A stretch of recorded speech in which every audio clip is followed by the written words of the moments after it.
We are in the second leg, I think it was the third leg now of Heidegger, third leg of Heidegger.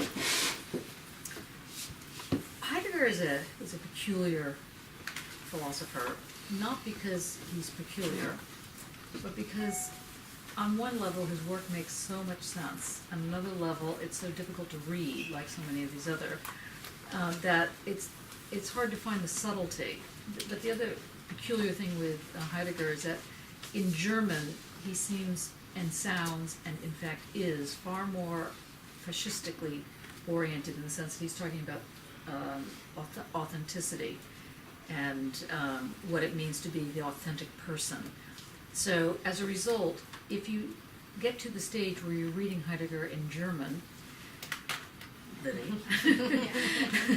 you may find that it's a very different Heidegger than what we're studying here. And often, in fact, when I went to give some talks in Cologne, at the University of Cologne, which is, I think, the oldest, if not one of the oldest universities in Europe, started by Erasmus, which if you can get your head around that, it's quite impressive. Anyway, I was the first person since the war, by which they meant World War II, who had talked about Heidegger there, that they had allowed to talk about Heidegger. And one reason that it was allowed was because I was Jewish. And that I thought was very interesting. I thought the whole thing was problematic, so I had to be the authentic speaker of someone that they were not happy with because he was talking about authenticity. So, the irony was not lost on anyone, including myself.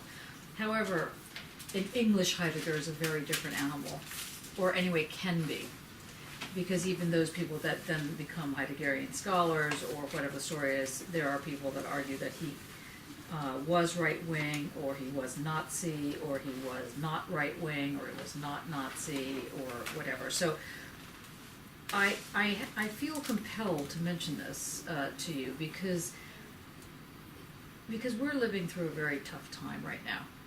We're on the verge of going into some sort of spiral madness.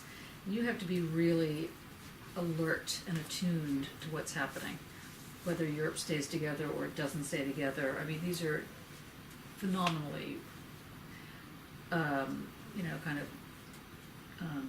difficult discussions, and with very dire consequences almost any way it goes. I mean, when you think about what's happening in the U.S. in terms of the presidential election, it's just absolutely frightening. Really frightening. I mean, it was funny at first, but now it's absolutely frightening. The idea that somebody could pose themselves as just a funny guy and actually be fascistic is scary. So I think that we need to have a sense of why we study people who supported National Socialism, who supported, or anyway didn't not support it, something like that, with our eyes open. I'm not for a minute suggesting that we don't study him. I personally refused to study Heidegger until I was doing my PhD, because I thought he was a fascist, and that was a shame in a certain sense, because I missed out on a lot of really important work. I had to kind of discover the wheel, which was unfortunate. So I just want to keep saying that to you. I don't say that with all the people we read, because not all the people we read either have a pedigree of either evil politics or good politics, but you need to have a sense of who we steal from and why. And when you steal, which I am totally in favor of doing, but when you steal, make sure that you don't get caught, or make sure if you do get caught that you haven't taken the whole thing, so that it's just you've secretly brought in something that you don't want. So that's what you have to think about with Heidegger. I hear someone like Christopher Pfingst, who is now, I think he's professor of something in Edinburgh. He's a big Heideggerian scholar. He would be flipping out if he saw this, because he thinks it's absolutely appalling that anybody would mention the fascism side. I've made my peace with Heidegger, but I mention this to you because I think you need to be aware of just how complex these problems are. I mean, on another level, so many writers are complete fascist or complete racist. Immanuel Kant was a total racist. all of them up until about the 1970s, and even then, you could say were profound sexist, which in my view is the equivalent of being racist. So where do you go to read? How do you read this stuff? You have to read with your eyes open, and sometimes you have to read with your eyes shut. You have to see how it fits. Did you want to add anything to that? No, the more one reads it, the more one finds. I mean, the more I read it, the more I find reasons to, or room for his right wing, especially in the arguments concerning technology, and every time he touches that issue of returning to the thing itself exactly in the way it is, by sort of double leap backward. Yeah. Which leaves everything exactly as it is. Yeah, which is to say it slightly differently. Today, in today's one of the seminars, and one of the research seminars that Olivia had, she was worrying about trying to get a pure method. There is no such thing as a pure method. Even mathematics is not pure. Nothing is pure. It all has some dirt to it, something that makes it problematic, one way or another. I'm not saying you have to pick your poison, you just have to be alert to it. You have to learn how to play with fire. I'm not telling you not to play with it. And if you're not careful, you will get burnt, and sometimes, even if you are careful, you'll get burnt. So you need to be aware of that with all of the kind of philosophical works that we're dealing with. They all come with a sting in the tail. Marx, Gramsci, Heidegger, de Beauvoir, Karen Barad, any of them, they all have this. But Heidegger in particular has this. Now, it's true that Heidegger's wife was an actual member of the Nazi Party, and just because your wife is a member of the Nazi Party doesn't mean that you're a Nazi. On the other hand, he was able to hold a job down during Hitler's time period, and he was able to do it teaching philosophy about what is meaning and what is the political and so on and so forth, so it's a little bit dodgy. So, having said that, I want to return to this question that we're looking at today on identity. What does it really mean to talk about identity and difference? Bizarrely, in this lecture that Heidegger gave, these are two lectures that he gave. When he gave these lectures, people thought he was going to apologize for doing what he did during the Nazi regime, which was nothing, basically. Which was, people expected that to be an apology. That there was some sort of apology. Sorry, I was still able to keep a job. Sorry, I sold Husserl down the line because he was Jewish and I ended up taking his job. Sorry, some sort of apology. Nothing, no apology. People were very surprised with this, these two lectures. Now, and basically what comes under this thing called the rector's address. He's asking the question, what does it mean to have meaning, to have this thing called that which makes sense? And he's trying to make an argument, or in fact he does make the argument, that in order to make sense, like when I say make sense, I mean literally produce it, like make it with your hands, making sense, and at the same time that it's understandable, that say it makes sense to you, or to anyone. So there's a communication scenario going on, and at the same time, it's being created. But what is being created, and how is it being created? As you know, because we talked about this last week, he starts off with the criticism of A equals A. Or maybe not even the criticism, the position A equals A. A is approaching A. A is apart by A, and the thing that approaches and the thing that's apart, he calls, he has this very specific name for it. Do you know, we didn't name it last time. Having read this, do you know what that name is? That which sort of enables the keeping apart, and that which enables the pulling together, the overwhelming, the arrival, and the pushing apart. Do you have any sense of what that might be? That doesn't. Progurence, yeah. Did you say doubting? No, I said Dasein. Dasein, no. Perdurance, P-E-R-D-A-N-C-E, perdurance. Now, perdurance is an adjective, not more than it is a noun, but it is also a noun. You know when I say noun, you know what I mean when I say noun. Don't feel bad if you don't know grammar. Just do something very subtly so I know that I should explain it. Okay, I will explain it. Okay, so a noun is a thing, and an adjective is something that describes the thing. And an adverb is something that describes the verb really fast. She ran. Ran is a verb. Ran, run, I am running, I ran. Right, so that's run is a verb. I run. I run very fast. No, so it's not what is it? I run quickly, thank you. Very much. I run quickly. Quickly is the adverb. So quickly is a weird word because it is creating the verb which already has motion in this one, because we know run is an active verb. The verb, the transitive verb, run, to run, when you say quickly, it imbues the verb with time. It imbues it with something that is tangible, but it's usually like an ly word, quickly, slowly, hungrily. Now, the other thing is that perdurance, as a result, plays a lot of different roles. It is a noun, it is an adverb, and it is an adjective, which is why it's very hard to translate. So let me just go over that again, so you know what I'm talking about here.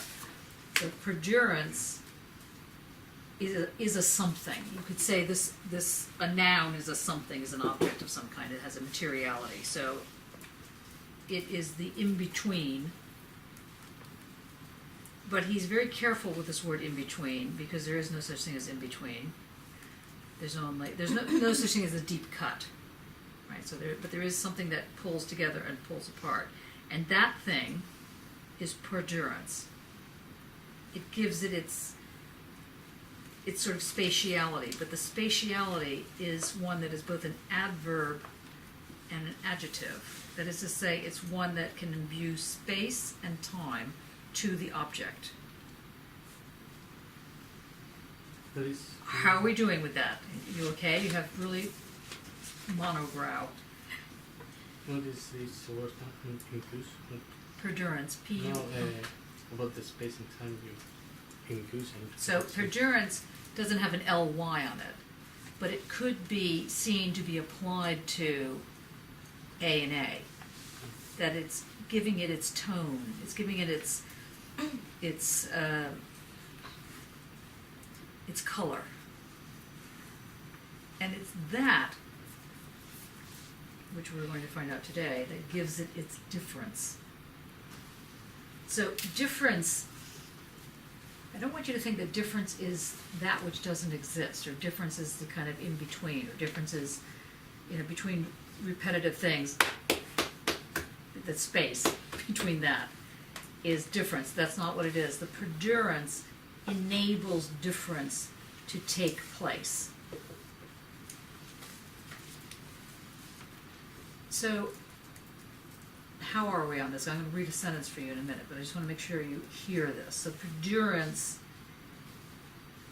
has the word durance in it, durational, and it sets up an environment,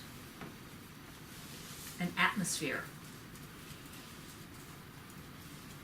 And it's the atmosphere that, let's say in your mind's eye, might be seen as being in between, but actually, as you know with atmosphere, it's the surround. So that at the same time that the perdurance is naming a spot between A and A, the equal sign, at the same time it's doing this, it's also coloring the way in which you understand A and A. the pulling apart and the pushing together. So that not all A and A's are the same. They just belong together. So when something belongs together, its belonging and its ability to stay apart is shaped by, let's call it atmosphere for the time being, because maybe you'll hear that better. But it's that atmosphere is understood as a temporal, spatial moment. Temporal, spatial moment, which has a color or a sense to it. It has a something to it. No, this is a stupid question. Is it a word that actually exists, or is it? No, I know, because every time I put it in my book review, it came up in the spell check. But I just wondered if it's like something It's a got different meaning in neologism. German. You know, Yeah, it's is a it neologism. There is a footnote about it in the preface. Sorry, yeah. That's right. On page 17. The Yeah. German word Heidegger uses Ausstrag. Oh, right, yes, sorry, I remember. Literally carrying out, holding out. In consultation, Heidegger pointed out the relationship of this word to man as the standing in of nothingness. This was in metaphysics. He stated that its basic meaning is to bear, to hold out, and without any connotation of suffering or exertion. The Ausstrag is the carrying out of the relation of being and beings, endured with an intensity that never lets up. Does that make sense? It does, Nope. yeah. Does No, it? it does, because I had to look at I don't my believe book you. review, but I was just interested to know, where the word, because that's how I think the German, and whether it had a direct translation or it. Okay. Nick, are you looking at the footnote right now? Yeah. Can you read it out loud? This time with an Academy Award approach. Literally carrying out, holding out. In a consultation, Heidegger pointed out the relationship of this word to man as the stand-in or nothingness. What is metaphysics? He stated that its basic meaning is to bear, to hold out, but without any connotation of suffering or exertion. The Ausstrag is the carrying out of the relation, being and beings, big B being and little b beings, endured with an intensity that never lets up. I mean, this idea of exertion and suffering sounds a bit sort of over the top. But isn't that the like bigger kind of, isn't that exertional suffering a dig at the Hegel and the synthetic mediation? Yes, it's absolutely a dig. But he's saying, he stated that its basic meaning is to bear, is to hold out, but without any connotation of suffering or exertion. So, to put this slightly differently, it colors, it gives atmosphere, but it's not representing an emotion. It's not representing anything. Yeah, Fred. Is it kind of a harmonious relationship that he's describing? No, it's not. It's not about harm. It's about, we have, the A equals A coming together, but not quite, and also staying apart. So it's like Hercules keeping the things apart, but there's no exertion. It's I don't know, gravity zero or something. There's no exertion. There's no suffering. There's no nothing. So you can't say that a color, to put it like this, like the color red, might signify for some people passion or I don't know what, Valentine's Day or something. And he's saying that is just not the case. There's no meaning imbued with this separation or coming together. But having said that, it gives it its atmosphere. Yeah. On page 68, 68. yeah, it's at the bottom it says, what is held apart is held in the tension of coherence. And that's the word I have always found, the tension, the sort of Yeah. Yes. Good sound. Yes. For some reason, maybe it's having more confusion and clarification, but I am thinking, because it came up in a tutorial earlier, how Alan Kaproff uses the word performance in the two meanings, performing a task and performing on stage. And here, the endurance is somehow reflecting that kind of reciprocity, where one is in a relationship to being, the essence of things, as one of the entities, and vice versa, beings needs the entities in order to have any sort of presence. Right. So there is a performing of presence which, by pushing it a bit, could be acting while watching. Yes, that's like noun, adjective, verb. It takes on different roles in a certain sense at the same time. So it's a very weird word.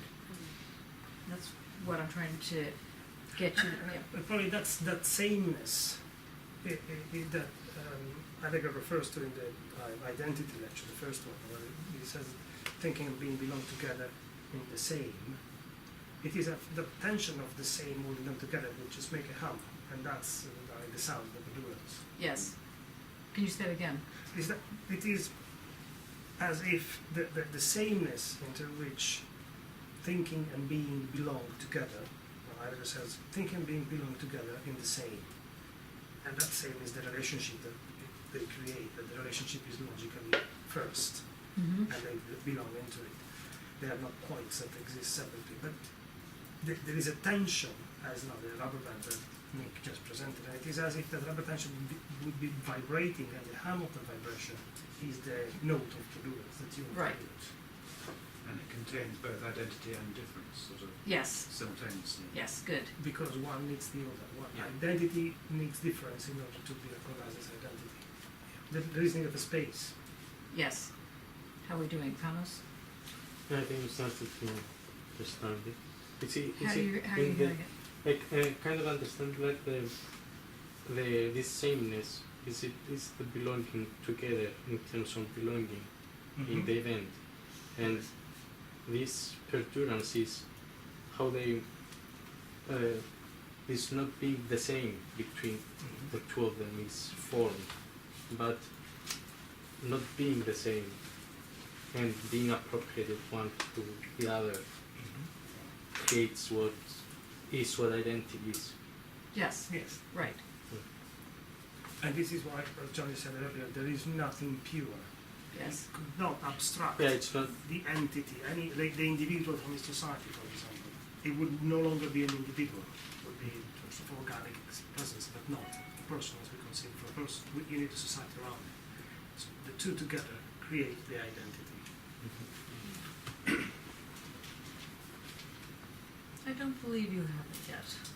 Let's go back to page 30. Where are we now?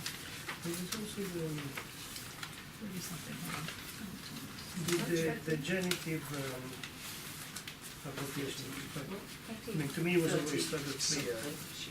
What's that? I haven't finished this. I haven't finished what page. On page 61,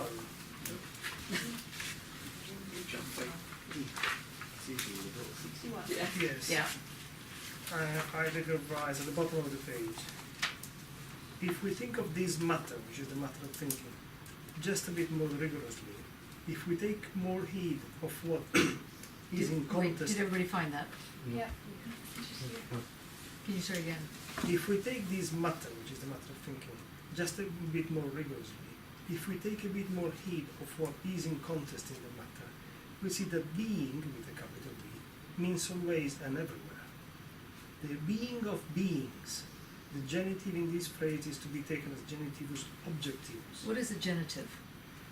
The genitive is a Latin or Greek declension of the noun. In this case, is like the Saxon genitive, when one adds apostrophe s. So when something is the property of something else. So in this case, it It's is a possessive. it's a possessive. If one would translate into a Saxon genitive, it would be beings apostrophe being with a capital B. So the being, the big B being the essence that belongs to beings. Every entity has an essence. And that's the property of the entity. Then continues, beings means always and everywhere the beings of being. In this case, the genitive is subjective, that being has beings.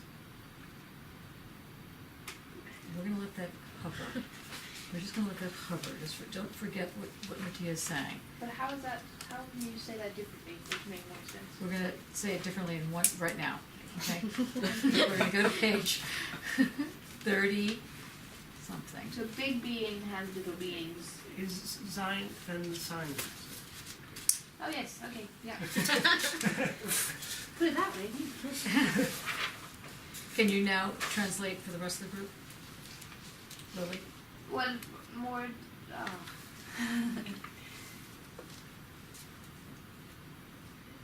well, it's more to be, as in, without the aim, which makes more sense in my head. It's more to be without the aim. Is that what you just Yeah. said? Yeah. There's no telos. Yeah. Yeah. So yeah, but to, yeah. Don't know how else to say it. Okay, if we go to page 21.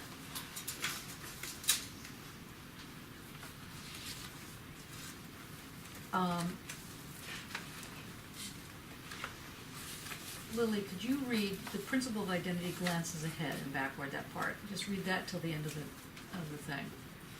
Yeah. The principle of identity glances ahead and backward ahead into the realm from which stems the subject matter of the lecture in the thing, see notes, back to the realm where the essence of metaphysics has its source. The constitution of metaphysics is defined by difference. The close relation of identity and difference will be shown in this publication to be that which gives us thought. The reader is to discover for himself in what way difference stems from the essence of identity by listening to the harmony presiding over the events of appropriation and perdurance. In this realm one cannot prove anything, but one can point out a great deal. Okay, they're always like saying, I'm right. You're wrong. But anyway, now, with that in mind, pay close attention. The problem has always been, how do you know you're listening to something that's not an opinion, but is the truth? Whatever you mean by this in the lay sense or the non-lay sense, that is to say that it holds true irrespective of whether or not you're black or white, Christian or Jew, gay or straight, transgender or whatever the thing is. It is true no matter what. That's what is at stake here. And in order to say something is true, we know that it usually requires, or somehow it requires, an ability to locate it somewhere, to, quote, ground it, to give it a ground. Because without a ground, it could be anything. It could be anything, it could be anywhere, goes the argument.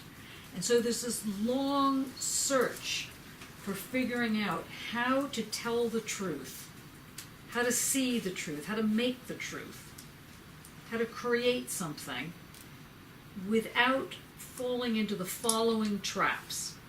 Trap 1, to believe that God is the purveyor of all things and everything has been created and there's nothing more to create.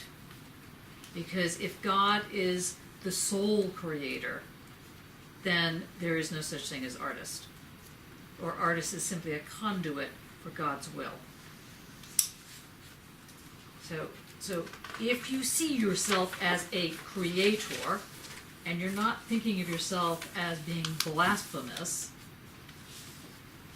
and you can imagine that there is a time, even today, and certainly in the past, where if you claim to be creative, i.e. coming up with something new, you would be considered blasphemous, because the only entity that came up with something new was God. So everything was located in the voice of God, in the reason of God.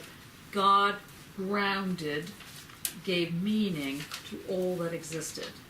As soon as you step into an Enlightenment environment, or even the Renaissance, well, that whole period, as soon as you go into this question of creating, of thinking that the world can change, of thinking that the earth revolves around the sun instead of the other way around, as soon as you start understanding Copernicus and Galileo and all of that, as soon as the ceiling falls down on us, okay. Anyway, as soon as that you get how that, then you have to accept that change is not just the purveyance of God. It may not be the purveyance of God at all. There may not even be a God. Saying that statement in some cultures will get you killed today, here, in this country, not just somewhere else. Now, to say then that it's not just your opinion, so that you have something stronger than opinion, but less strong than dogma, you need to figure out how to make it true over time. When I say over time, I mean you have to be able to repeat it so that if it's true in moment one, it'll be true in moment two. Unless there's something totally bizarre about moment two that makes it impossible to repeat it as such. So we saw last term that the way to incorporate change as the ground of truth was to think dialectically. And don't be upset if you weren't there last semester. Okay. It is just to say that that's a very clever and important move that was made, because what Hegel does, he's not the only one, but there's only so many hours in the day, you can't read everybody doing this, so he's one of the better ones. He argues that in order to put change into the mix, as opposed to applying it to the mix, put it at the center of the mix, you have to understand how negation operates, how the nothing operates, how this becomes the thesis, antithesis, they are stuck together, which creates that moment of glue, as it were. That moment, that separation that still sticks them together. So, all things on this side is A, all things on this side is not A, they're stuck together. There's the excluded middle that keeps them apart, will always keep them apart, and the whole thing has to do, from the perspective of what I'm arguing here, or trying to suggest to you, is that truth includes change, but it does so at a cost. And the cost, which is not necessarily a bad price to pay for truth, the cost is that you have to have a unified totality. And that knowledge becomes the highest form of that universal, and it becomes also the ground. In that way, Hegel was pure genius. He figured out how to put change as the ground of truth. This is why Heidegger takes such a strong aim at Hegel, because you get Hegel, it's like that big Far Side, the Far Side? The cartoon, The Far Side? It's like, I was talking to somebody the other day. She was about, 10. She was in some sort of she was senior management position. Anyway, so maybe she was like 20, 25 or something like that. Anyway, and I asked her, because I was getting annoyed, have you ever heard, apropos of nothing, have you ever heard of Laurie Anderson? She was like, no. It's like, really? Well, have you heard of Lou Reed? No. I was like, okay. Have you heard of Andy Warhol? Yes. What about Elvis Presley? Yes. Dracula? Anyway. It's the same thing here. We're looking at Hegel, but we could have done quite a few other characters along the way. What Heidegger is saying here is that if you have this unified totality, you are still taking as a given what you're trying to prove, basically. So what Heidegger does is he comes at it a whole different way. He comes at it from the Nietzschean move. What is the Nietzschean move? Nietzsche's move. Nietzsche's move is to basically say that the logic has a has a genus to it, has a genus, genealogy, the genealogy of morals. That is to say, like a family tree. Think of a family tree, and think of who has sex with whomever. And then they have, if they have heterosexual sex, then they have babies. And then the babies go off and they have heterosexual sex and they have babies. And babies and babies and babies. And this forms a tree. This is how Nietzsche is trying to get you to think about morals.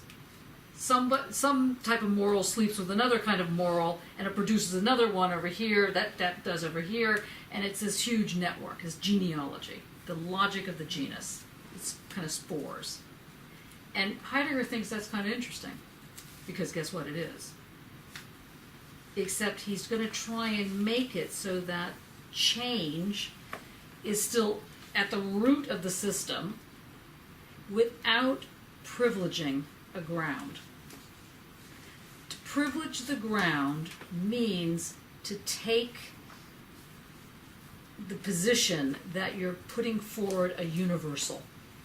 Now, it's a tricky one, because on the one hand, one wants to argue that what one is saying is true, and therefore universal. On the other hand, one doesn't want to call it universal. Maybe it's multiversal. Maybe it's just versal. It's not universal. One truth. It's a plurality of things stuck together that creates this thing called truth, which is not itself singular, as in a unity. So what Heidegger says is the first way you can understand this is to understand that the way things work is that things get stuck together because they belong, and at the same time there's this separation. We sort of understand that, right? We've gotten past that bit. That's the identity part. That's the easy bit. And he basically is saying that in this sticking together and this pushing apart, in this belonging, I want to belong. How many people do you know, including yourself, who want to belong, but then the minute, this millisecond you're belonging, you think, I've had it, must be alone, must be by myself. And then the minute you're by yourself, you think, okay, it's all been very interesting, I love my own company, but there's enough already. At some point, need to return to civilization. Being, belonging. Be, belong. Be, belong. This tension, be, belong, is part of what you're seeing at the moment of this equal sign, which just looks like it's pulling together. But think of the A and the A on either side. The A and the A are both belonging and not belonging. So they have their own move. So you've got this boing thing going on. Boing, boing, boing, boing, boing. But they're not going boing, boing, boing, swallowed up. And if they did, then there would be no identity and no difference. So there's this movement within, so the A equals A, the A's are not static. Does that make sense? Are you hearing that? Because the tension that's moving them, or why are they not static? Because there's the belonging, and then there's the pushing apart. So there's a constant change. Yes. So, but change is not like an arrow. Change No, is just more a- like a dimension. Yeah. Energy. Think of change as energy. Yeah. Not that he's saying that, but just think of it as energy for the time being. Yes? Perhaps just to get another description of if we think that I am, Tom is, Nadia is, Lily is, Anna is, and so forth. However, That's very good. Can you do the entire class? although each of our existences do not, or the sum of them, do not exhaust the concept of existence. So we exist individually, we do not exhaust the concept of existence. Vice versa, the concept of existence needs to be Alive. and needs us in order to be present, because by itself the concept of existence is abstract, it can never have a body. So the two are combined with what Heidegger calls a constellation, without a predefined order, but in a relationship that cannot be escaped, because outside that relationship there is actually nothing. There's not freedom, it's void. We would not exist, existence would make no sense. So the reciprocal projection, the reciprocal need, is the element of appropriation that Heidegger presents in the Don't call it anything yet. Let's just get to the part. I think that's excellent. So that this thing, big E existence, can't exist without us, and little us can't exist without big E existence. Yeah, what were you going to say? I was just thinking that this relationship between the A's. Yeah. I mean, is it a sort of, is it in equilibrium? Or is it in a sort of unstable? I think it's an unstable, standoffish type thing. Yeah, even for Heidegger. Even for Heidegger. Deleuze, it would be explosive, wouldn't it? Well, except they'd still be together. Yes. Yeah. But it is a sort of edgy, whoops, any moment now it could sort of jump up. Well, let's turn to page 30 and find out the answer to that question. And since you brought this up, Nick, if you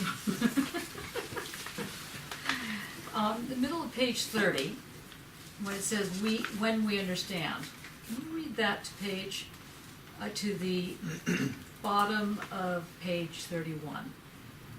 I know it's 2 pages, but try and do it again with your Academy Award winning. That's how I believe it.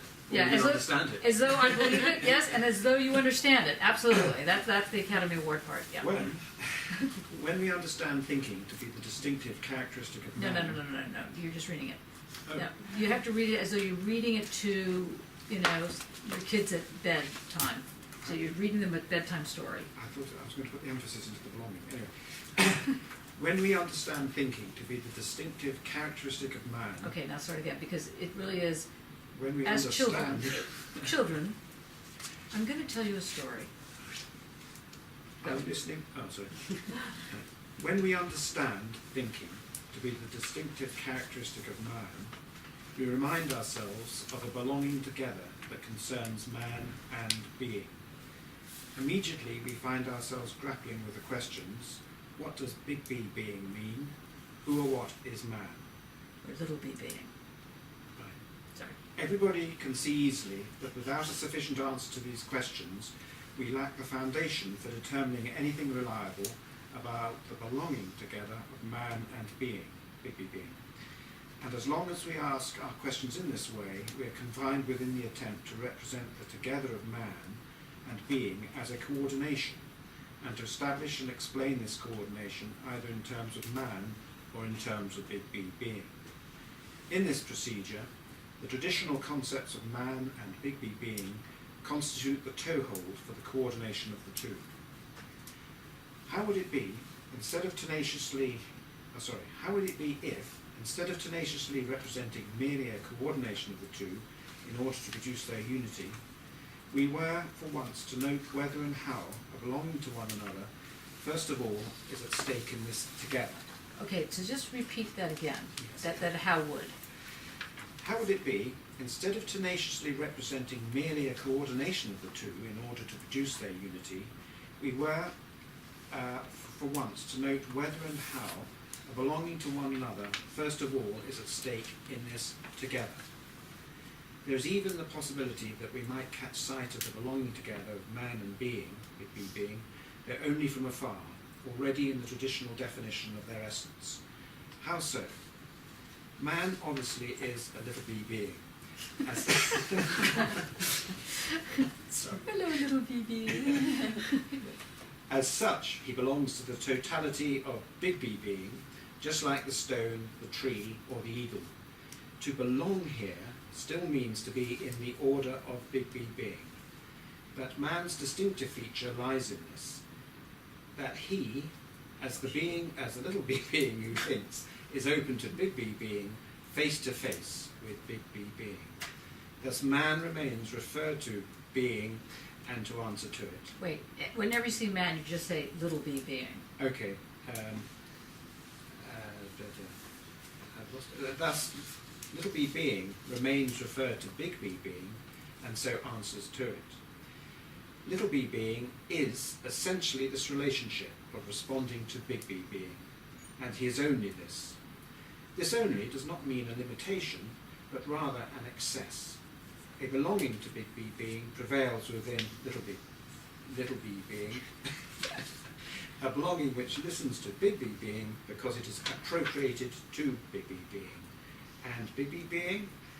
Let us think of big B being according to its original meaning as presence. Big B being is present to man. Nope. Little big B being. I'll start again. Big B being is present to little b being neither incidentally nor only on rare occasions. Big B being is present and abides only as it concerns little b being through the claim it makes on him. For it is little b being open towards big B being who alone lets big B being arrive as presence. Such becoming present needs the openness of a clearing, and by this need remains appropriated to human little b being. This does not at all mean that big B being is posited first and only by little b being. On the contrary, the following becomes clear. A little bit further, yeah, sorry. You want to go on? Yeah, just that one little bit. Little b being and big B being are appropriated to each other. They belong to each other. For this belonging to each other, which has not been thought out more closely, little b being and big B being have first received those determinations of essence by which little b being and big B being are grasped metaphysically in philosophy. Okay, I mean, that was very well done, very well done. Okay, Fred. I have a question.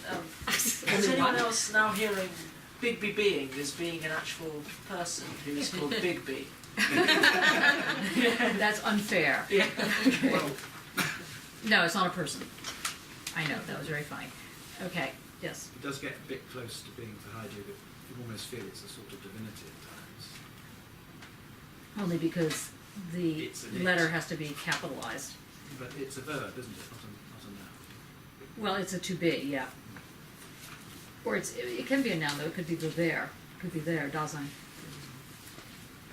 So again, these are the shape shiftings I of think that the section on present first bit page. makes it on the 31 where we started. Okay, Oh, no, after we started. on page 31. Yeah. What about it? What were you gonna say? Well, the little b being open towards the big B being. And that's how you arrive at presence. So at being. So let's put it like this. Emma, what were you gonna say? That it sounds. So you had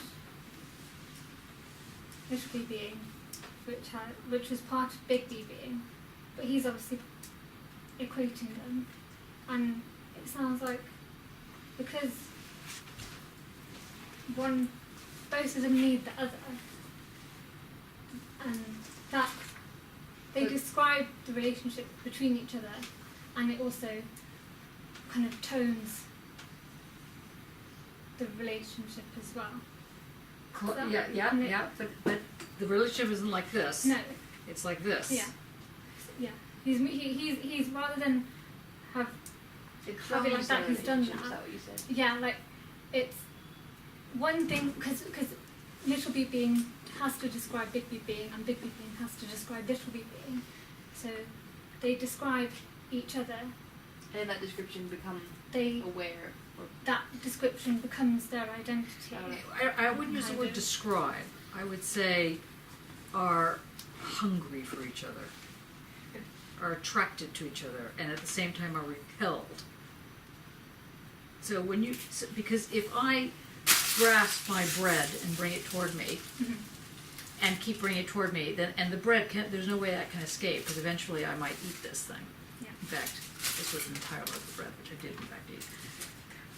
If I did that, then there would be no way that this entity here could be attracted to me, Yeah.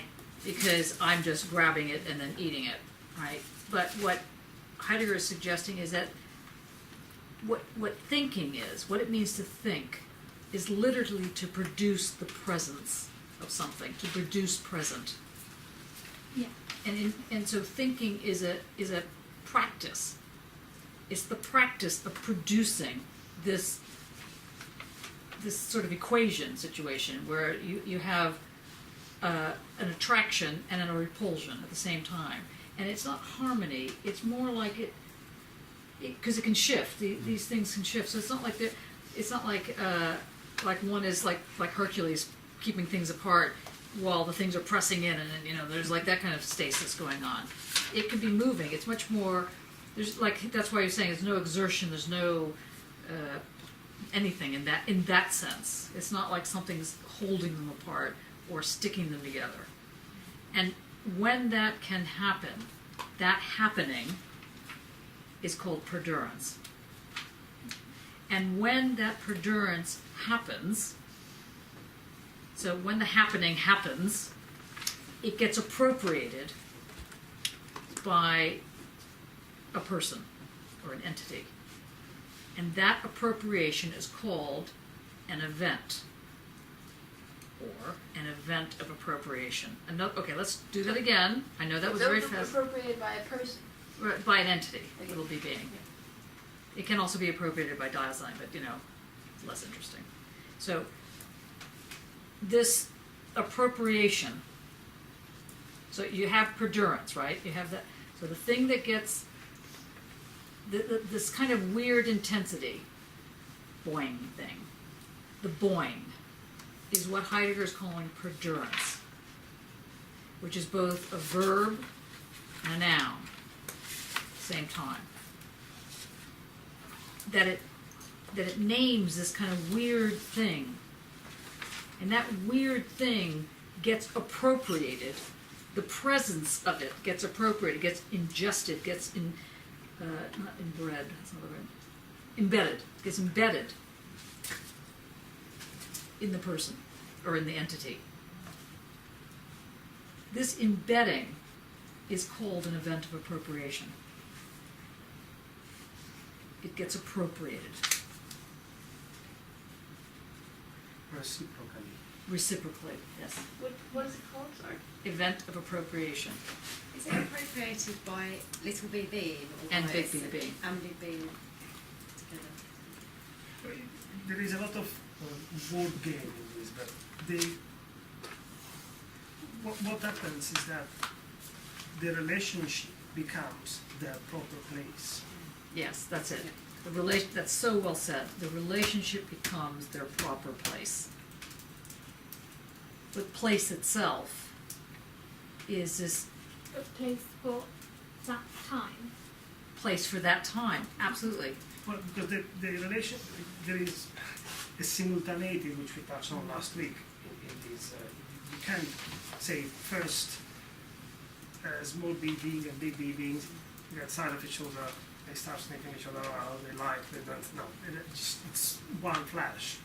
But what happens is that from the chatter of daily life, which is destructive, one, individuals, man, as I like to say, the small b beings, are supposed to hear this call, answer this destiny call, that's what right-wing part is.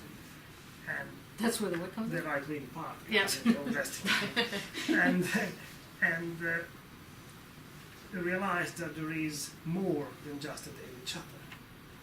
And once they open up to that and they realize that there is this horizon that gives meaning to them, then we are supposed to be entering a relationship with them where we find ourselves in our proper place. The relationship, one recognizes that the relationship was always already there, is actually the proper place, not the economy of daily run around to make more money or things like that. So to put it in as succinct terms as possible, identity is always a relationship. But it's not a relationship with each other. It's a relationship that's established with the out there, or the there, with the Dasein. So one is always in some kind of relation with one's world. Love it, you hate it, you're running away from it, you're ducking it, you're in it, you're not in it. And that relation, depending on how it's done, becomes primary or not primary, it's the belonging together. Now I want to just Okay. Now, what he's saying here, then, is that we've got this sort of elementary form so far. We're still not there at difference. So we've got this thing belonging together, wanting to be, and that there's a perdurance that's happening there. So now he's going to suggest that usually what happens, the next step that happens, is that we've got to figure out how to make this be true for wherever we are, true for all time, so it has to have a ground. But the ground that he's just established is a relational ground. It doesn't exist as such. It doesn't exist as terrain. It doesn't exist as a plateau. It doesn't exist except in its relationship. If the relationship is broken, ain't no ground. But it's not like the ground exists first and then you have the two bits. When you have the two bits that are attracted and repelled, that forms the ground. So the ground is both delicate and sturdy. It's delicate in the sense it's like a web. Or it's like, it's like a spider's web. I mean that in the best sense. So you have this web, this weaving, this thing that can create a net, except there's no net, there's no web net. But picture it as a not net. Did you follow that? Or does that make no absolute sense at all? A not net. So it's a net, except it's not a net. Just picture it as picture yourself swinging on, in a circus tent, whatever outfits you might be wearing, sparkles and things, as you're flying through the air on your trapeze. And if you fell between your swings, you'd fall onto a net, which would look like a net, which is strung between two poles, right? So the Heideggerian net doesn't look like a net, but it will still catch you. Not only if you fall, but you will fall, because you're meant to be in the present. Okay, so you're meant to go flying through the air in your outfit, with your hair flowing, okay, or a wig. And you fall to dwelling. You fall to perdurance. That's your net. That gives you your ability to stay afloat. Okay, wrong metaphor. To stay in the air. Does that make sense? So it's a not net. If something perdures, does it have to be the event? Does it then automatically become the event? Well, it only becomes the event if it's appropriated. Okay, I see. Yeah. Okay. So he goes on to say that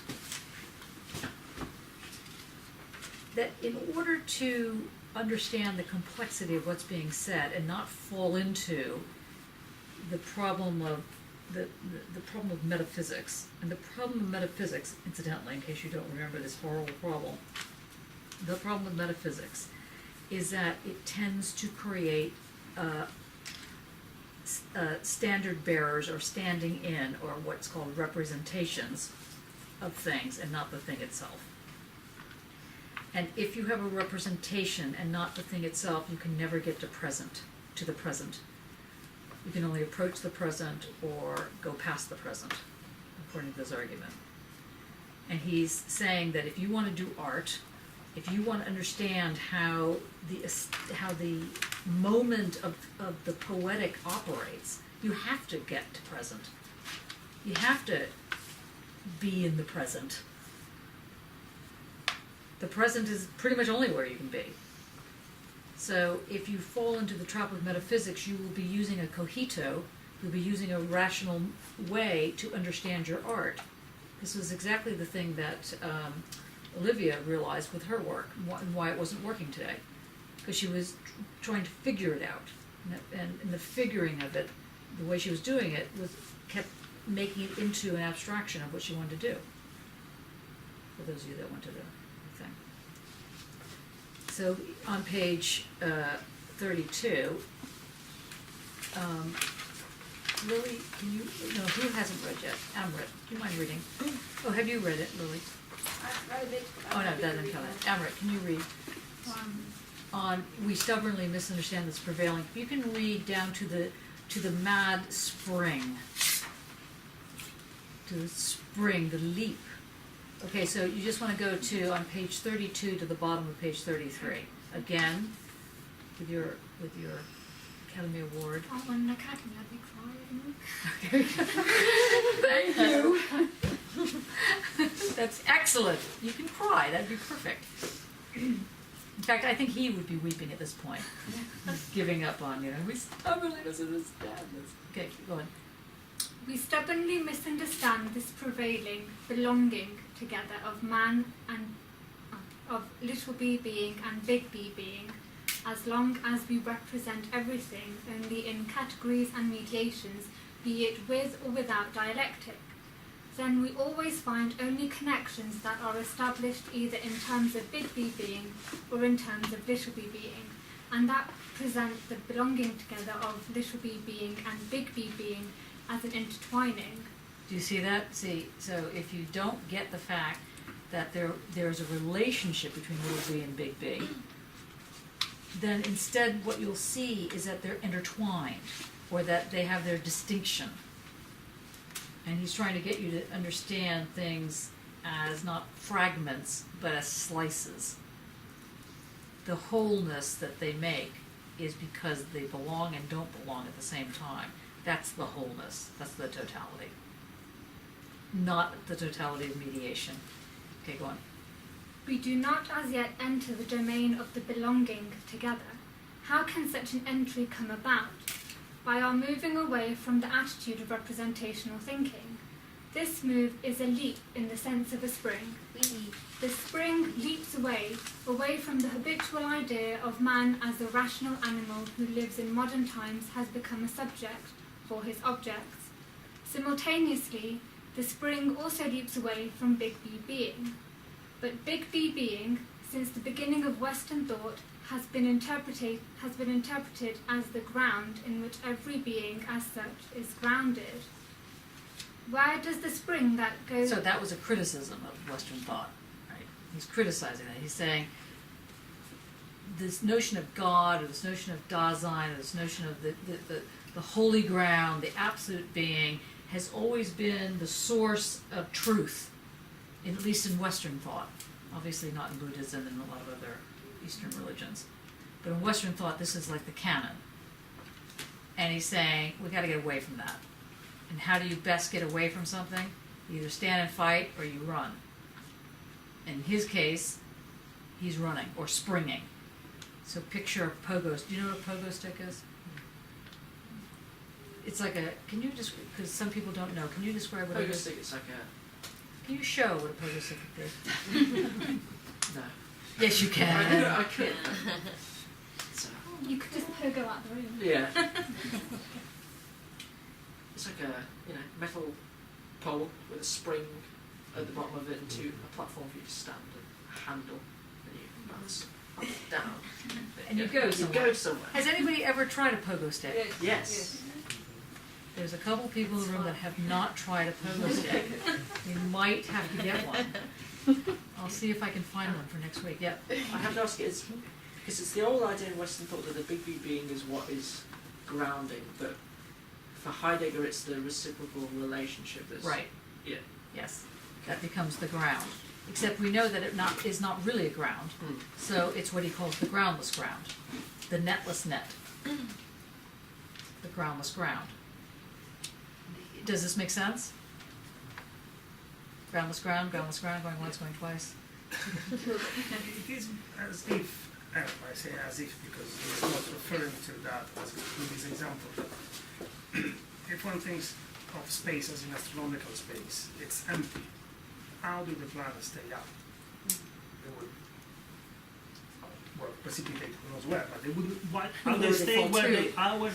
How can they stay where they are at least? It's because they are reciprocally attracted by gravity, which is pulling them in negative proportion to the square of the distance. So they are both moon and earth, and moon and the sun, and the earth and the sun, and all. They are all attracted to each other. He is describing the same thing, that by itself, a planet would just go off to infinity. Yeah. It remains in the constellation, the expression uses, because there is a reciprocal attraction, which gives order, distributes the space and emotions, and therefore gives meaning and everything else. But not one gravity is stronger than the other in this situation. Right, that's right. Yeah. Yeah, that's right. Although obviously if it were strong, like sometimes if you get closer to one versus another, you can get sucked in, like to the black matter or whatever it's called, dark matter type of thing, right? Or you can get sucked into Earth or sucked into the sun or wherever the issues are that you could be sucked into. It's a balance. It's not a balance, it's a tension. It's just think of boing, you know, tension. It is a balance in that sense, but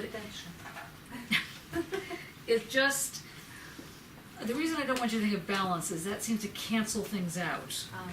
Whereas this is maintaining the energy as opposed to getting rid of the energy. And so that's part of the argument. The argument is that the energy is still there. That's why creativity is still happening. There's energy. Yeah. If you have a sort of open spring, you know, one where the coils aren't stuck together, if you press it in, it sort of puts it under compression and it wants to come out again. If you pull it out, it wants to go in again. Right. So it's a bit like that, isn't it? It's sort of storing energy somehow. Yes. Yeah. And maybe Except the coil, of course, is all I attached. suppose there'll be a point where it's balanced. We're gonna negate, or no, we're gonna censor. That's the word I'm looking for. The B word. Remaining balanced. You know, we're gonna censor that word as well. It's not about balance. Just don't think of balance. Just get it rid of. Just don't even go there. So is it called groundless ground because it's the ground depends on the relationship?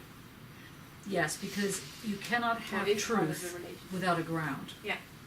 But if you have a ground that is not changeable, Then there's then no it's, relationship. then it's dogma, basically, is the argument. Yeah. Then you have to go back to an outside source to get your truth. But if you have the kind of truth that Hegel is suggesting, then you don't have the whole truth. You have what appears to be the whole truth, which is knowledge being the fullest form of the whole movement. But he said, but that's not the whole thing. Because in fact, it doesn't deal with the way in which present gets put forward as and is. So he calls it a groundless ground.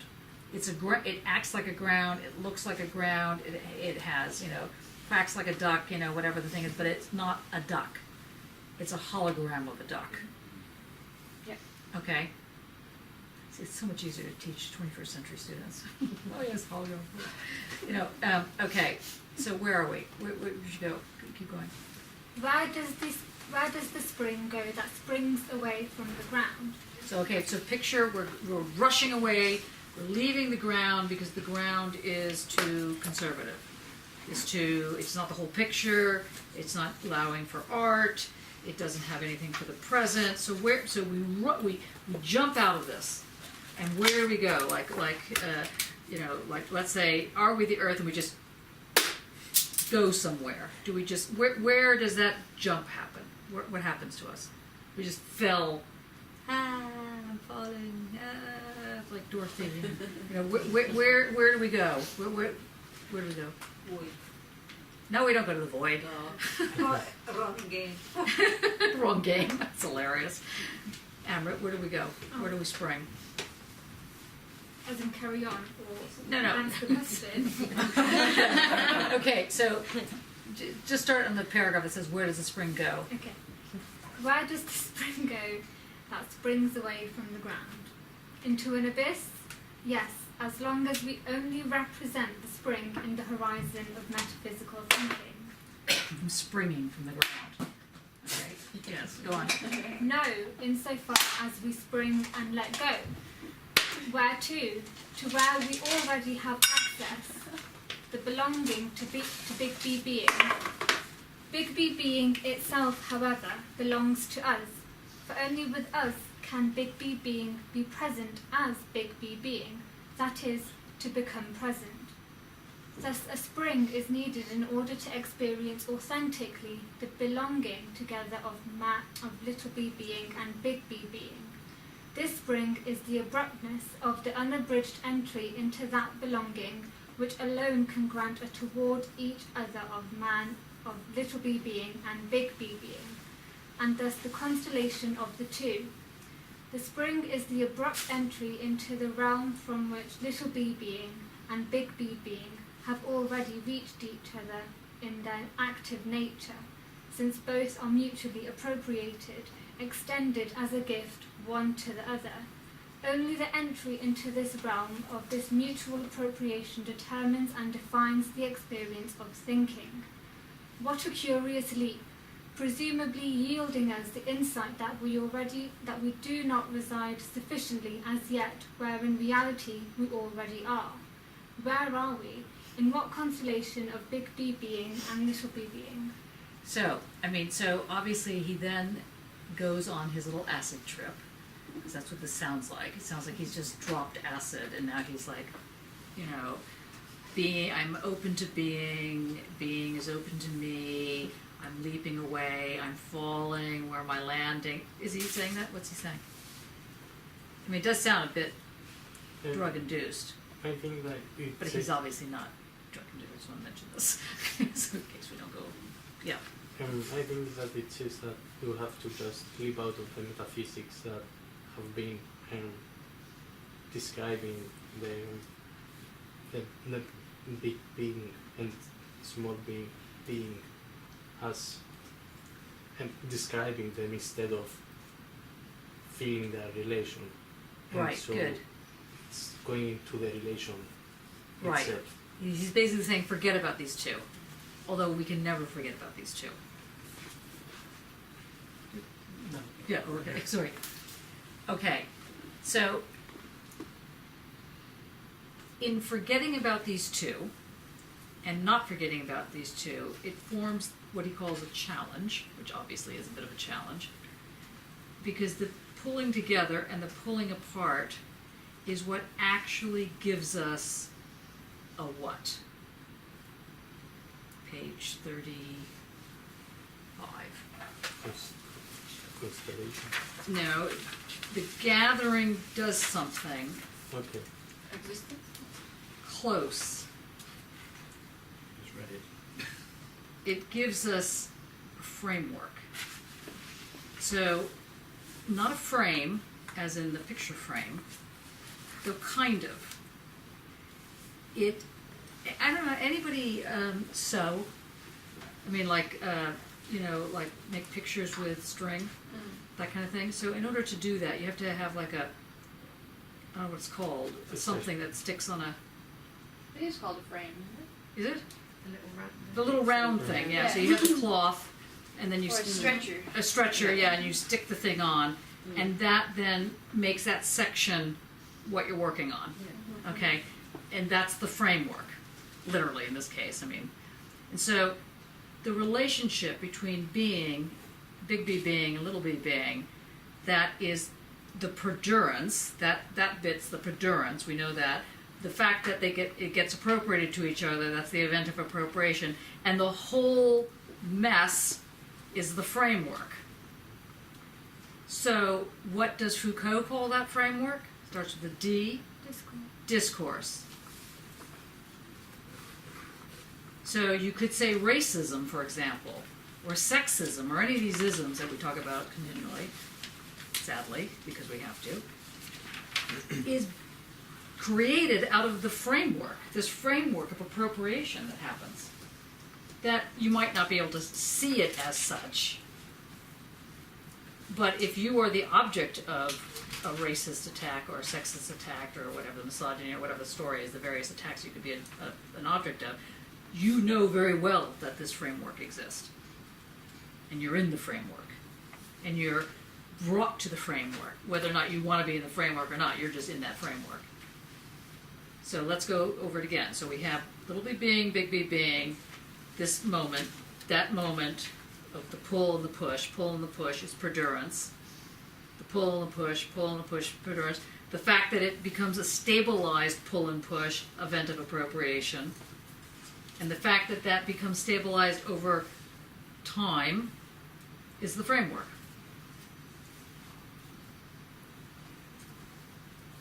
Nick. When we talked about it before, the framework was technology. Yes, But the logic of techno. Yeah, but there are, well, okay, but in the 20th century or whatever we're meant to be reading it, that was technology, not technical, but framework. Yeah. Can there be other frameworks? I mean, I think we said there can. Any discourse, basically, is a framework. This is Foucault's Yeah. challenge to Heidegger, Oh, right. and let's say correction, you might want to say, but anyway. Though it goes off in a whole other direction, because then there's a whole discussion about discourse being a language, linguistic turn, and so on and so forth, but we're not going to do it. But the notion of the discourse, what is discursive, is precisely this kind of moment where you have a netless net that can be thrown over a situation, and everyone is caught in. Now, who thinks that it's actually a door? It's like barricaded. We should do not enter. You know, it's like, I'd turn back if I were you. But you still go back. So, yeah. So the discourse, can that be a sort of a ground, a sort of Yes, context, that becomes the ground. Yes, exactly right. Rather than just the bowing, it's the That's- everything. That's right. Yeah. That's the framework. Yes. But if one Yeah. to answer Yeah. from another angle Nick's question, there is one kind of framework only if one listens to the preoccupation that Heidegger has of big being, which in the discourse concerning in the question concerning technology is nature, or is presented first as nature, is taken as the object of a subject. Because that's precisely the main framework he's trying to move away from, this separation, where there are two poles at the extreme that exist independently and one captures the other. He wants to undo that and put the very notion of having two poles at the extreme on an equal level and put them in a reciprocal relationship. So in that sense, there is only one in framing, which is subject and object. But yes, then one moves to Foucault, and then you can see that you can multiply. Most of Foucault has the history of the genealogy. Yeah, but right. I think that's the time is one. It's sort of eternal presence. Yeah, the eternal present. Yeah, the eternal return. Okay. Any questions? Because then we can have a break. Yes. Sorry. In the first part, in the principle of identity, Yeah. the perseverance is the belonging together, emphasis on the belonging, Yes, and then change to perseverance. that's right. Only that. We're a bit locked out, aren't we? Yeah. Yeah. Or locked in. That's it. Yes. Okay. Yeah. Okay. So, if we said for big B being, rather we said the infinitive to be. If we said the infinitive to be being, and then the gerund being as little b being, that would be more or less understanding. Let's speak of redness and of things that are red. For example. That's what. Sorry. It's fantastic. I was so not expecting that. That's the kind of relationship Heidegger is describing. Philosophy is actually dealing with Redness and the things that that are red. are red. The things that are red participate of that redness. That redness is nowhere by itself, and they need each other in order to make sense. Because we know that red is, we can recognize this kind of red, that kind of red. The other of the book there, the line on the seat, Nick's handkerchief in the pocket, or whatever it is, red in there. Seeing whether my results have been spammed. Sorry. What results were these? Oh, for the research in progress practice. Oh, right. Oh, has it? No, I don't think so. It's a research in progress. No, carry on. Yeah, I always say that. I understand that. So is that kind of, Yeah. Okay, but I think that when I was reading, in order to understand it, I was putting the artist and art in this relationship in a loosely term, that you cannot be an artist if there is no art in some kind of to understand it. No, that's not the same thing. No, that's like the name or something. What have you opened up? No, it's something because it is like the characteristic of something, Yeah, no, I as used opposed it. to the field. I used it as the naming of something. Okay. Kind of understand. Yeah. Okay. Okay. Okay. Sounds good, all good.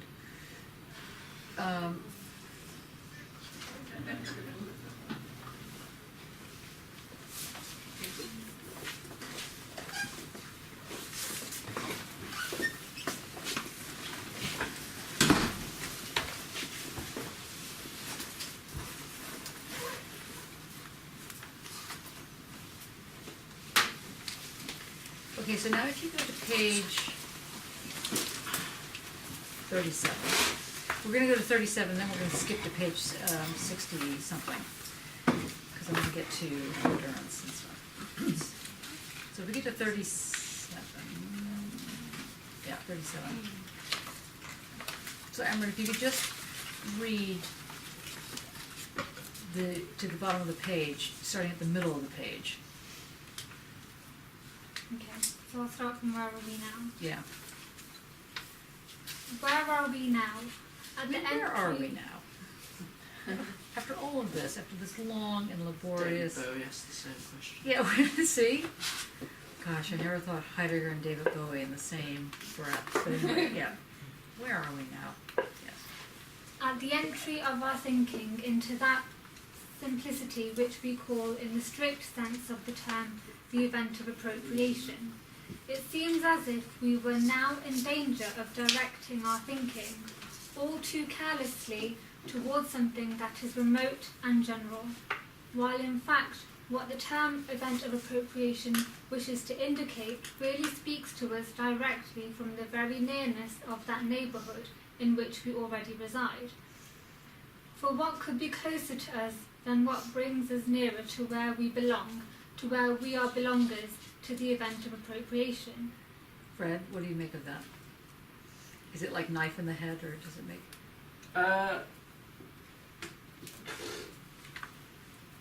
Okay. Well, actually, read, Emmerich, just read the next line, because that probably clarifies it. The event of appropriation is that realm, vibrating within itself, through which little b being and big B being reach each other in their nature, achieve their active nature by losing those qualities with which metaphysics has endowed them. What do you think, Fred? Did that help? But yeah, it's just reiterating the reciprocal. Yeah, nature, okay, so, and the fact that that reciprocality itself vibrates. Yeah. So, you know, do you remember when you were smaller children, only a few weeks ago, and we were talking about surfaces? And the surface, you know, has a thickness or doesn't have a thickness. I mean, how do you understand this? How do you visualize how do you visualize the surface in your head? Is the surface got a depth to it? I mean, how does a surface look? How would you draw a surface? When you think about this thing, surface. All right. The same problem with surface in terms of what constitutes a surface. I mean, is the surface constituted by that which swells up underneath it, and the top part of that swelling is the surface? But if you peeled off that top and threw it somewhere, would then that somewhere that you threw it not any longer be a surface? It would just be a blah, and then it would come up with another thing called a surface. You keep slicing and throwing and slicing, and the surface keeps showing up. Or can you have something that is simply a surface without having anything underneath it? And that is called a computer screen, for example. Like if you broke into your computer and tried to get your 60,000 files, you would not find it, and you would ruin your machine. So I won't use that as an example. I'm going to show you how that's done. But there's nothing underneath there. There's just the surface. And once you start analyzing the surface as having a thickness, like what fits on the surface? Well, 0 and 1s. But when you think about 0 and 1s, sometimes they can produce smell, sometimes they produce colors, words, time, speed, whatever. Now, he's not dealing with the computer age right now, so he's not thinking of surface in that way. But this event of appropriation has a vibratingness to it, an intensity, an electricity, zzz, kind of thing going on. And that's what you need to grasp here. Grasp as in grasp, and grasp as in grasp with your head.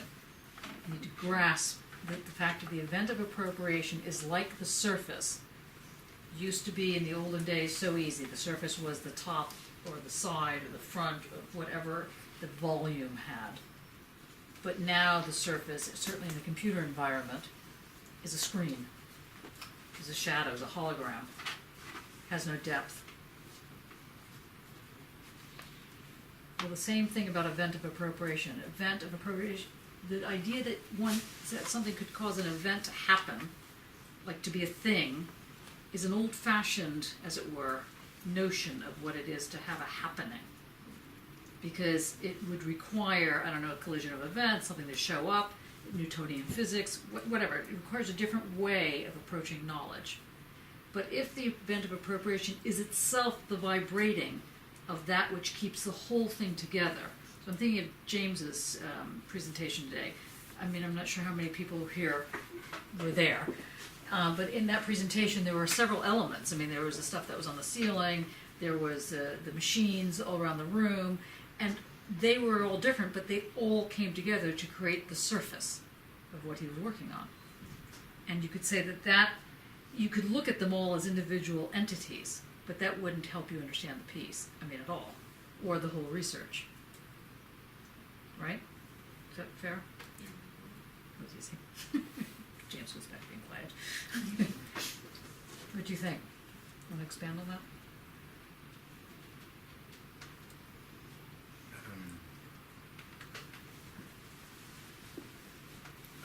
Well, yeah, and I was thinking of it as many ways of trying to get at the same thing.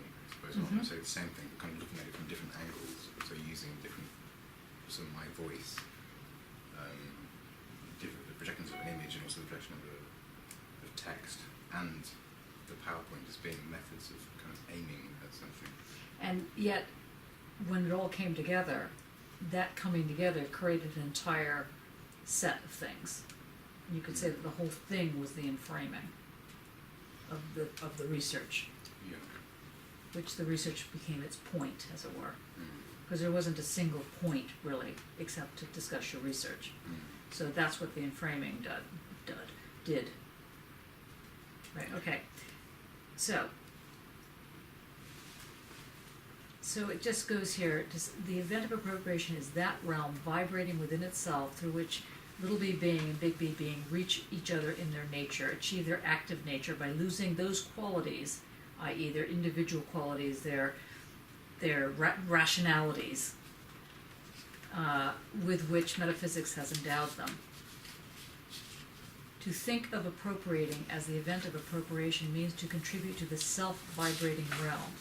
Thinking receives the tools, thinking becomes a practice for this self-suspended structure from language. For language is the most delicate and thus the most susceptible vibration holding everything within the suspended structure of the appropriation. We dwell in the appropriation inasmuch as our active nature is given over to language. Now, then he asked the great question. Who wants to read that great question? Anybody feel like reading? Fred, do you feel like reading? We have now reached a point on page 38. We have now reached a point on our path where we must ask the crude but inevitable question. What does appropriation have to do with identity? Answer, nothing. Isn't that great? We've gone, 9 hours of lectures, and now we found the answer to the question. Has nothing to do with it? Great.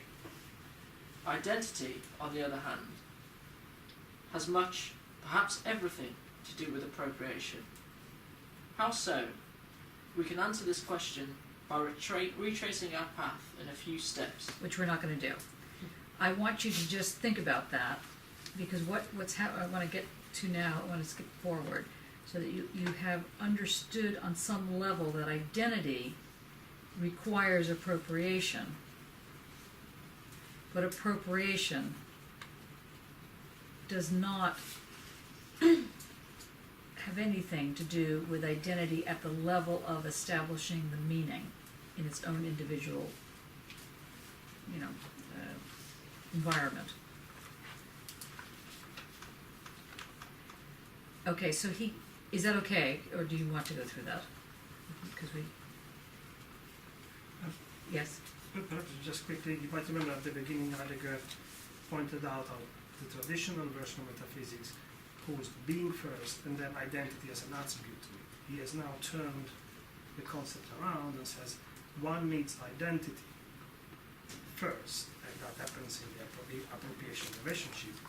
And when you have that, something can exist. Therefore there is being. Say that again. The accepted position of metaphysics that Heidegger criticizes poses being or existence first, and then identity as an attribute to it. Something is self-identical. First, something is.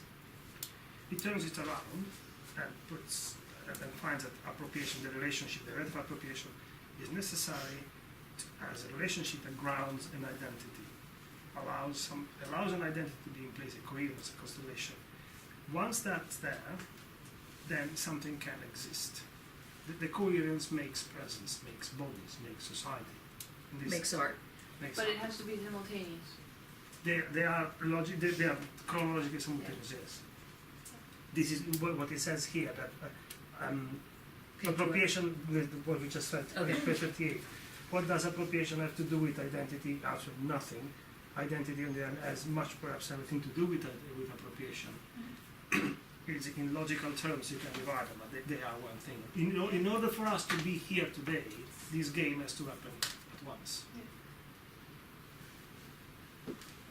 Now, without trying to make you feel horrible, why do you think we're struggling with this? I mean, not why are we struggling with this because it's impossible to understand, but why do we take time, given all the difficulties with Heidegger, both what I was saying at the outset and also just going through his work, why do you think that this matters for our work? Why take the time to go through this painstaking, annoying, sometimes argument? What do you think? We need to free ourselves of metaphysical thinking, that's why, and he does that for us. And why do we really need to do that? Because it limits thinking, but also what you can achieve, or what Okay. you can do. Fred? Yes. Art does not rely on metaphysics, on rationality. Right. Good. It's of the kind of irrational or that leap. Well, it's not irrational either. It's not rational or irrational. Yeah. That's the point. It's a different kind of logic. Mm. So, and that's really important because there was a whole movement, and Heidegger was, of course, opposed to this movement, that argued that one should be irrational in art. That either you're rational, therefore, ruined art, or you're irrational, therefore, could spout art somehow. And he's against that too. He's saying that there is a logic. It's just not the logic of the cogito. And in order for you to get to that logic, you have to understand that it's always already a relation. And then he gets further, because by just saying that it's a relation, that's kind of not enough.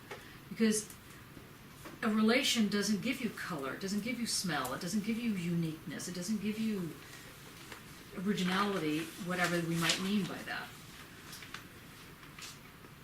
Which seems to be kind of important. It doesn't give, what he's going to argue, it doesn't give difference. It presupposes difference. Or it uses difference as a kind of model that is sort of inserted. People say, I want my own identity, but in fact identity means sameness, so I want my own sameness. Doesn't quite make sense unless there is something in there that makes it make sense, produce sense, produce the sense of the individual creative moment, without it being reduced to little b being or big B being. Did I say that right? Okay.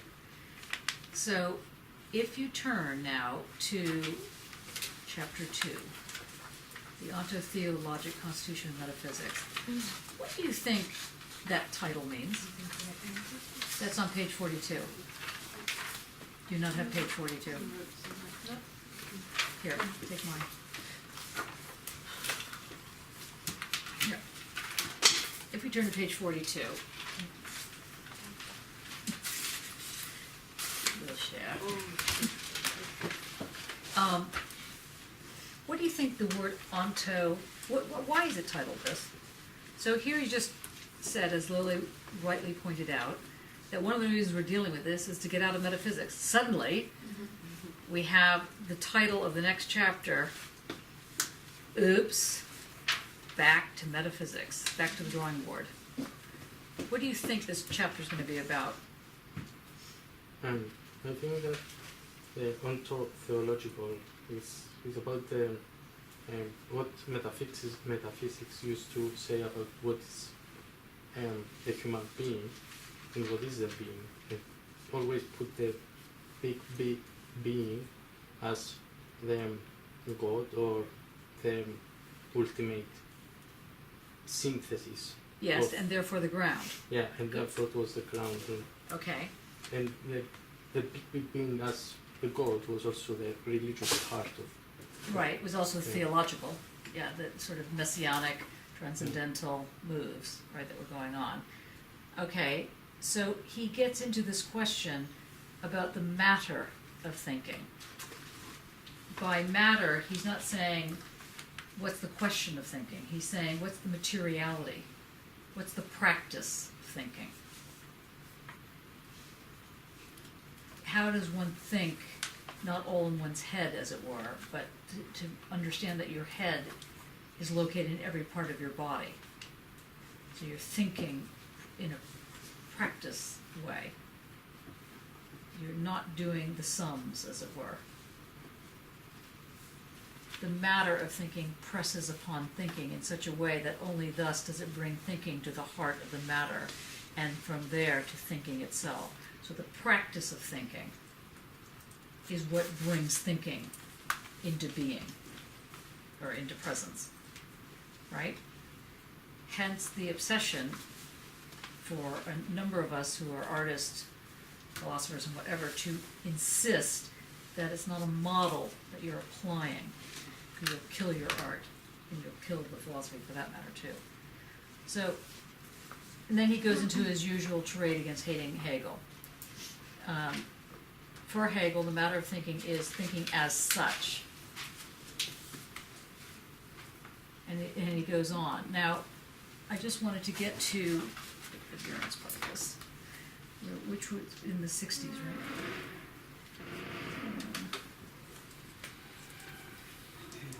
right? With difference. What is this?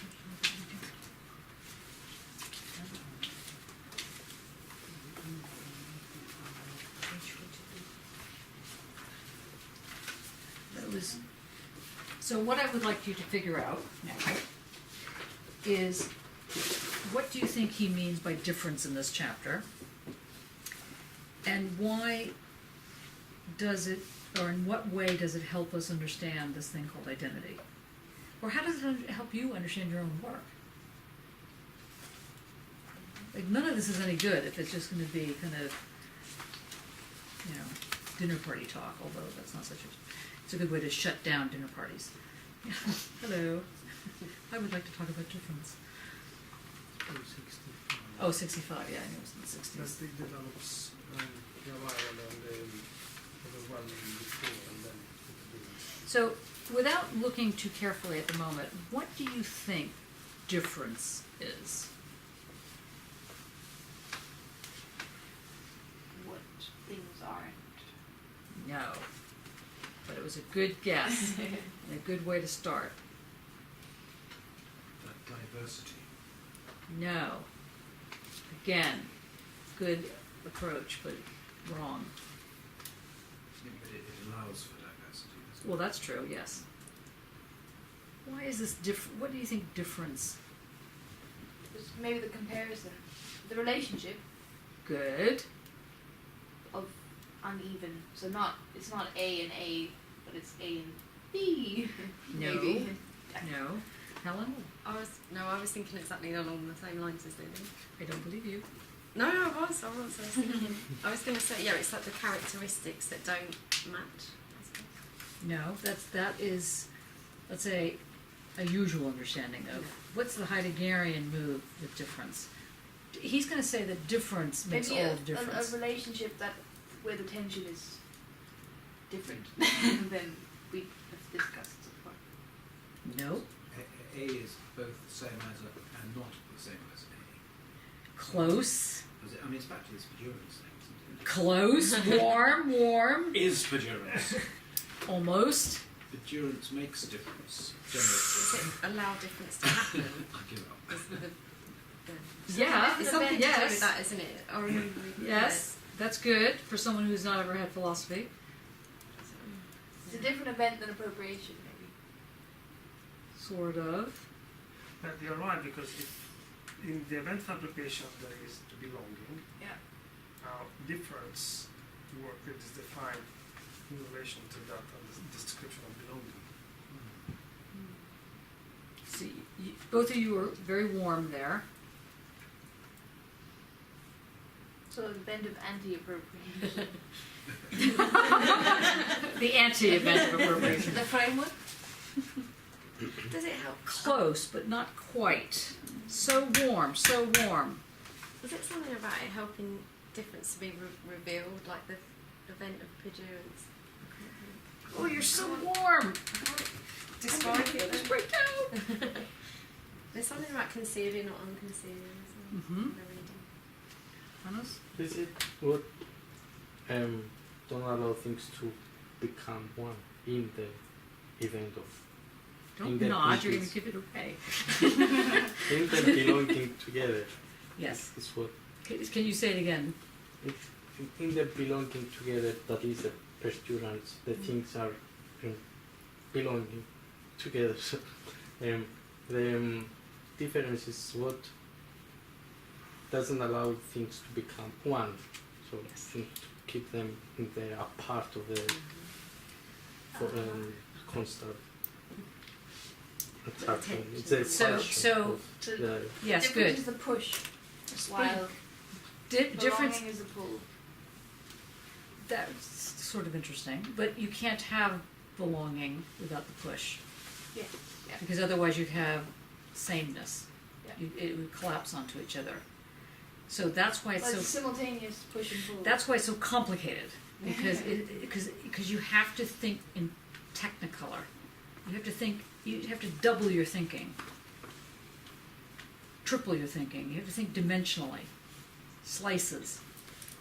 These are not ingredients. These are not separate entities. Difference, repetition.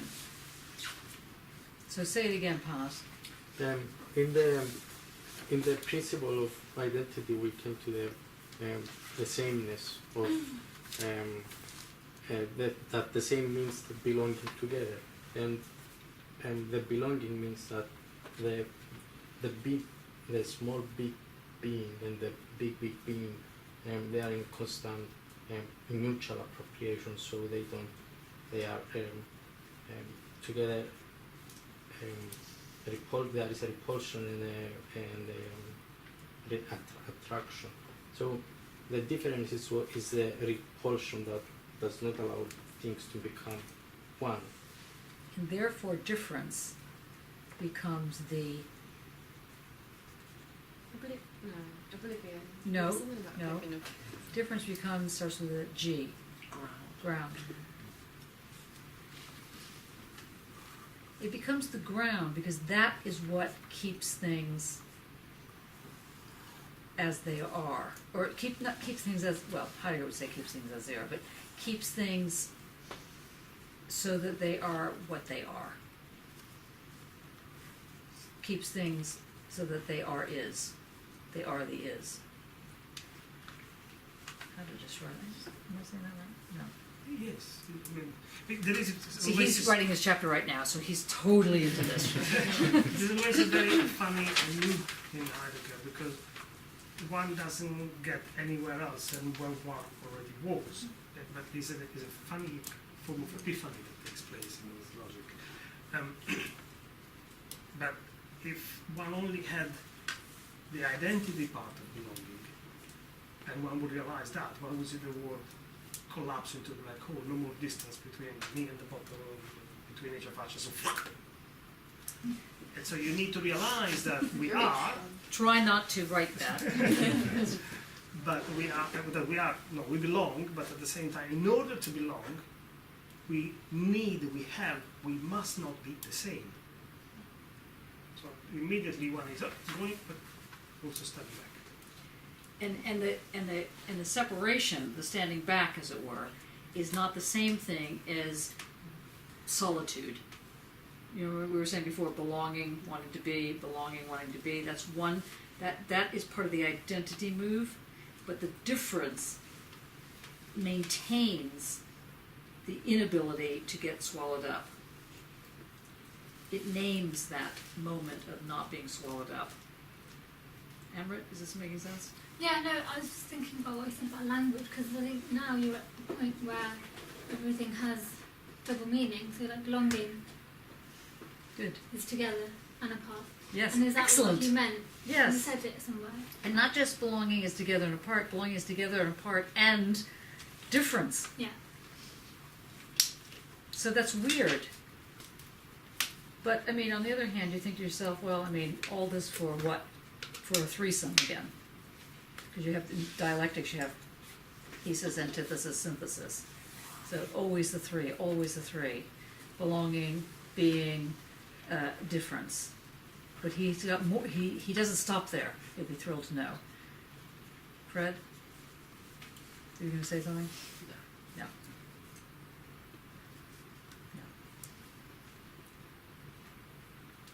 Julie? No. Tough stuff. It seems You're doing well, though. I mean, although you're getting smaller and smaller on the couch. So, I haven't got my usual coat, you see. That's It right. gives me more of a cushion behind. I've got a small jacket, so I'm slowly. okay, that's as long disappearing. as just the jacket and not that you're being weighted down by difference. but it seems too simple now. God, you know, take her out for a beer. I think I'm missing something, is what I'm saying. Because that seems to make Sense? sense. Oh my understand what's going on. Sorry. Yeah. No, I can live with it. You can live with being intelligent, is that what you're saying? That's good. Well, for once. Yes. Yes, well done. Okay, so now we're going to help you start to worry again. So, okay, so if you can go to, I think it's actually, let's go to page 63. Yeah, and Lily, seeing that you did so well, if you can start in the middle of the paragraph with "we shall discard." Yes. I wanted to fool myself. No, you're not going to make a fool of you. Never. Okay, 63. We shall discard all views and explanations, and instead note the following. This thing that is called difference, we encounter it everywhere and always in the matter of thinking. In beings, as such. Encounter it so unquestioningly that we do not even notice this encounter itself. Okay, now just stop right there, because I want you to remember, everyone, that thinking is a practice. Just so keep remembering that it's a physical making. It's a doing thinking, not a contemplating thinking. It's not a couch potato thinking. This is nothing reflection on it too. It's not a watching TV version of thinking. It is a doing thinking. This thing that is called difference, we encounter it everywhere. This has a specific resonance for Panis's work on encounter. This thing that is called difference, we encounter it everywhere and always in the manner of this practice, the practice of thinking. In beings as such, encounter it so unquestioningly that we do not even notice the encounter itself. Nor does anything compel us to notice it. Our thinking is free either to pass over the difference without a thought, or to think of it specifically as such. But this freedom does not apply in every case. Unexpectedly, it may happen that thinking finds itself called upon to ask the following question. What does it say, this being that is mentioned so often? If being here shows itself concurrently as the being of whatever, thus in the genitive of the difference, the big B being, then the preceding question is more properly, what do you make of the difference? If big B being as well as little b beings appear by virtue of the difference. Okay, drum roll. Dun, dun, dun, dun. What does that little wrinkle do anything to your? Yeah. Because you were right, the way you understood this difference, and now something much more. Let's say he's doing a little trick here. He's doing a little move here. He's making difference the ground. So at first, difference was just the push. Now we're finding the difference is that push is going to be privileged a little bit, in the sense that it's what gives it its meaning. But it wouldn't be possible without. The whole thing. Yeah. Yes.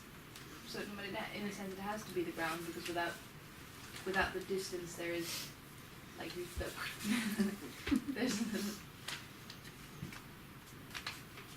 words are difficult. Yeah. Yeah. Violetta, did you say that? No. So, Julie, was your breath happening over here? No, sorry. Oh. I think I sort of keep falling into this thing that difference and being are going to turn out to be the same thing, but No. not, are they? No. But difference is part of being. Yes. It's a sort of essential Mhm. component of being. Yes. Mm-hmm. It's an aspect of being. Yes. But why is the push more the ground than the pull? Because if difference is the ground, then it's more than belonging. But surely they have to be equal in order to keep the distance. Then let's, Lily, if you can read that last question again, and then read down to the middle of the page, I think you might find your answer. So, aloud, please. on 63, Yeah. at the bottom of the page. Yeah. You can just start with the, Unexpectedly. Or just start with if being here shows itself concurrently. if being here shows itself concurrently as a being of, thus in the genitive of the difference, then the preceding question is more properly, what do you make of the difference if being, as well as being, if big B beings as well as small b beings appear by virtue of the difference, each in its own way. So, So it's more important that there is distance. So the attraction is there anyway, and the distance gives it its distinction. keep going. To do justice to this question, the question of why should we privilege this difference? To do justice to this question, we must first assume a proper position, face to face with the difference. Such a confrontation becomes manifest to us once we accomplish a step back. Only as the step gains for us greater distance does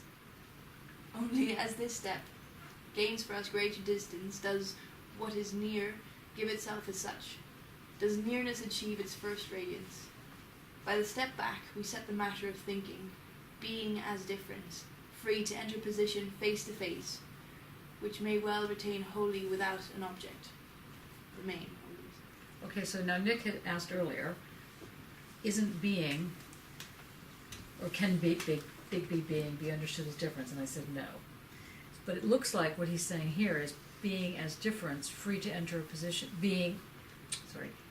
by the step back, we set the matter of thinking, being as, big B being as difference, free to enter a position face to face, which may well remain wholly without an object. So that sounds like yes, right? But it's not yes. So what's being, is this just But then what driving you mad? does this mean? Wholly without an object. How is that? What are we looking at then? Nothing.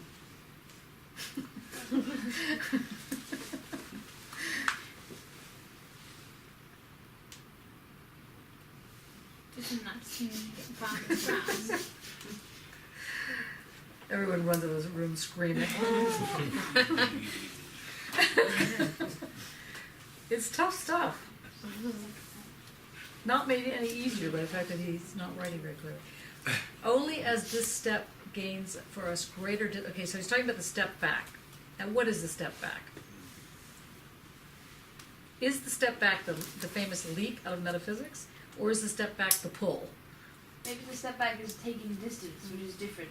So you take a step back, you distance yourself Could from be the the thing pull to as see it well. more clearly. Okay, so you're still within the, you're not out of the situation, you're still in the situation. Yeah. Fred? The pull. That was just a nod. Yeah. Yes, well done. Yes. Okay. Okay. Mattia, what were you gonna say? It's a very, very difficult sentence, this one.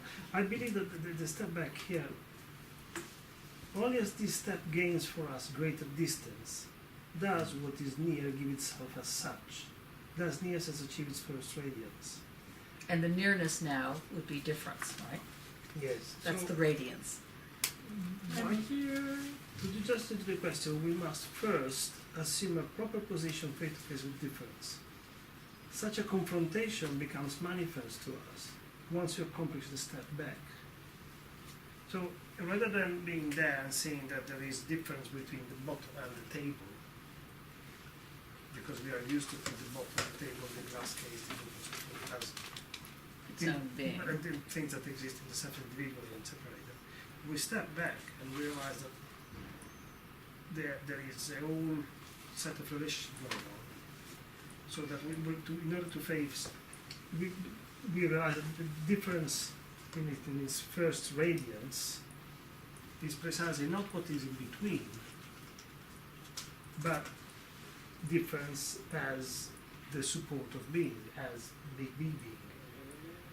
I believe Heidegger keeps it not ambiguous because it's confused, but it plays between the two. That's one of the things that actually could be sort of discussed upon his interpretation of difference and being, because the game is double.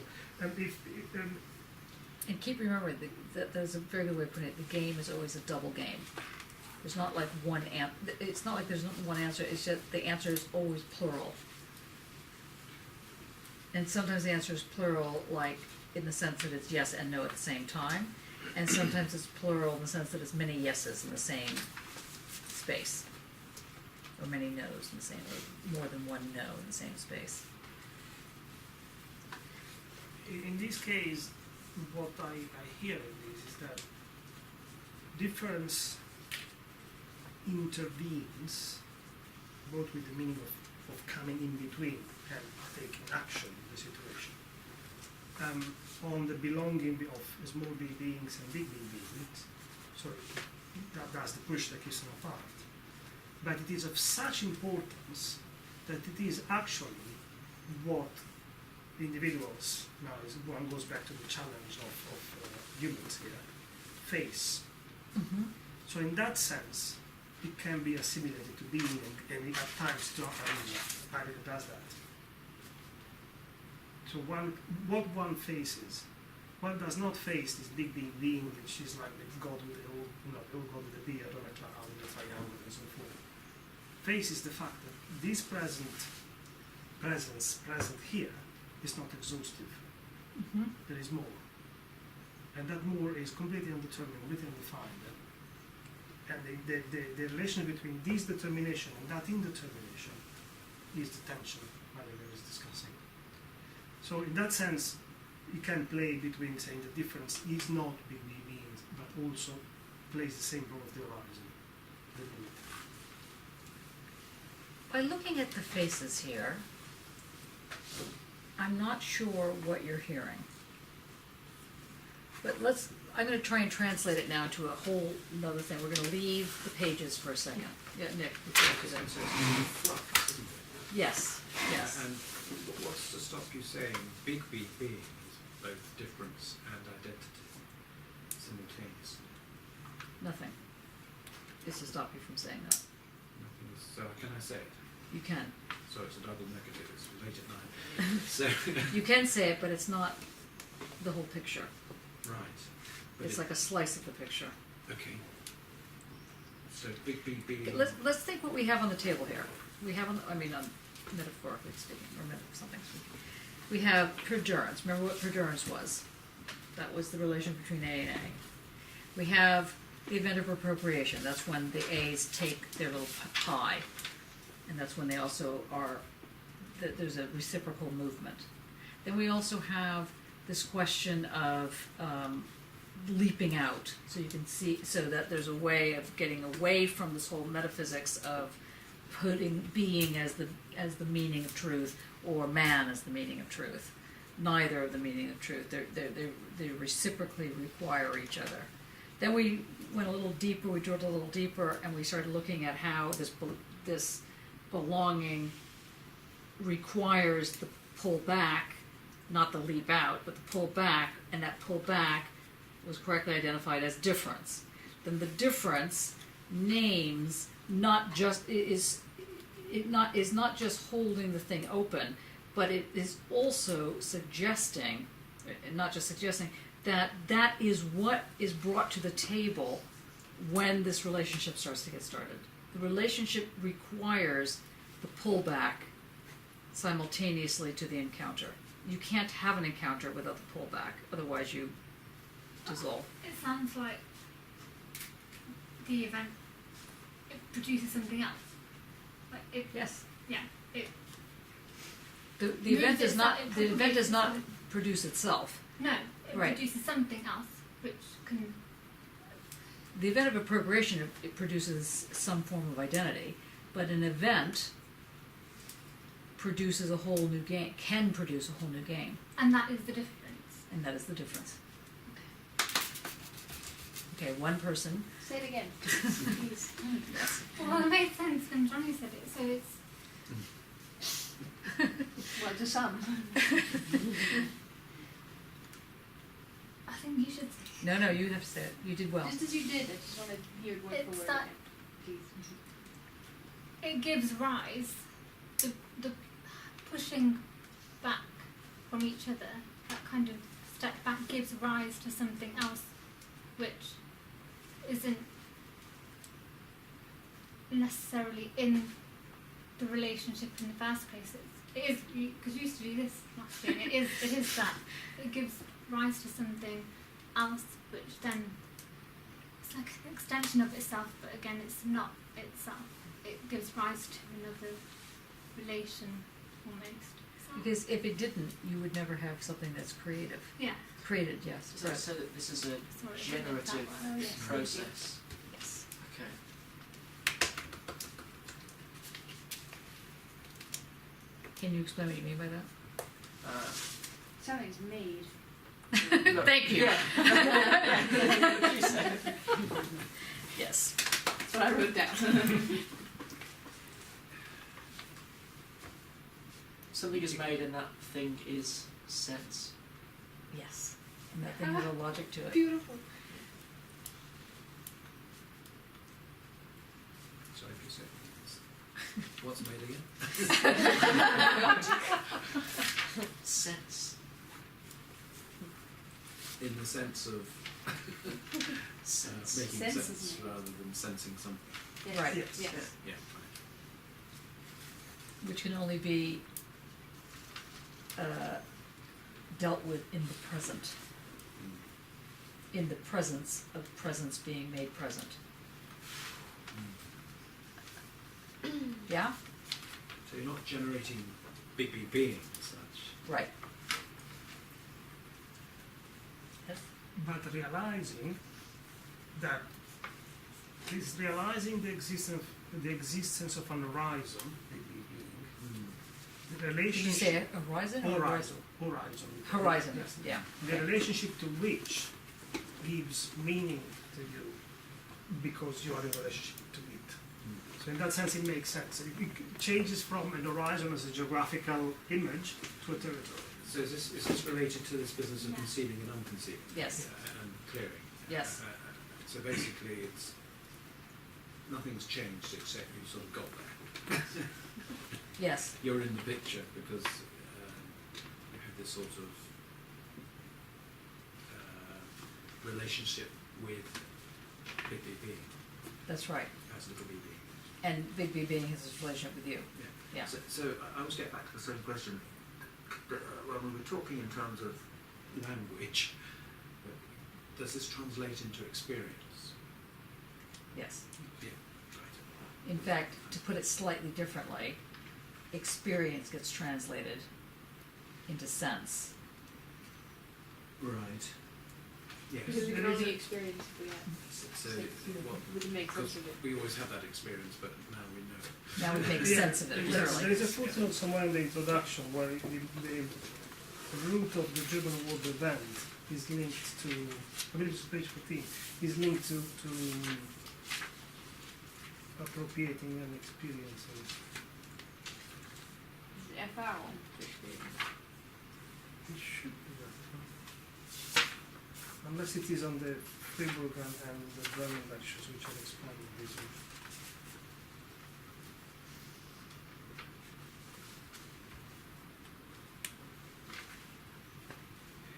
Yeah, this is the second half of the footnote 1 on page 14. The second paragraph. The event of appropriation, really, Ereignis. is a word belonging to common language and means event. But Heidegger's use of it is more one abstract in the sense of being infinitely removed from everyday events, and yet of being that which is so close to us that we cannot see it, and two, concrete, in its use of the very roots of that word, aragnen, and the own, come to us to one's own, to come to where one belongs, and aragnen, and out I, or I don't know how to pronounce it, this is the real etymological root of aragnen, to catch sight of, just to what you were saying now, to see with the mind's eye, to see face to face. So there is an acquired consciousness of something, but on the same spot. It's not the Hegelian move that takes on more and more and more and more and goes somewhere else. It's just jumping and leaping and falling back exactly on the same spot one goes first. When it says to see, that means both cognitively speaking, but also literally seeing. Yeah, it's an epiphany he's talking about. Yeah. It's important on that. You know, I wrote over this. And the oblivion of difference is this business of being too close. And so you step back and the oblivion goes. Yes, he's not saying the wood for the trees. That expression Yes. actually captures this problem. and Yeah. describes it very Actually, well. yes, that's a good one, Yeah. isn't it? Wow. That's hard work tonight. You did great. You will remember it tomorrow. No. Say about remember it tomorrow. By the time it's always That's very good. Anybody want to summarize? Can I make a question? Is this You can make a question. the difference now is what gives meaning to identity? Yes, but it's not in isolation. Yeah, and at the same time, that gives meaning to the identity. It becomes identity. So again, difference comes. So in It doesn't come before, if that's what you're saying. no, I mean No. it is in a constant fluxus Yes. state. Yes. Yes. That makes interesting. Good.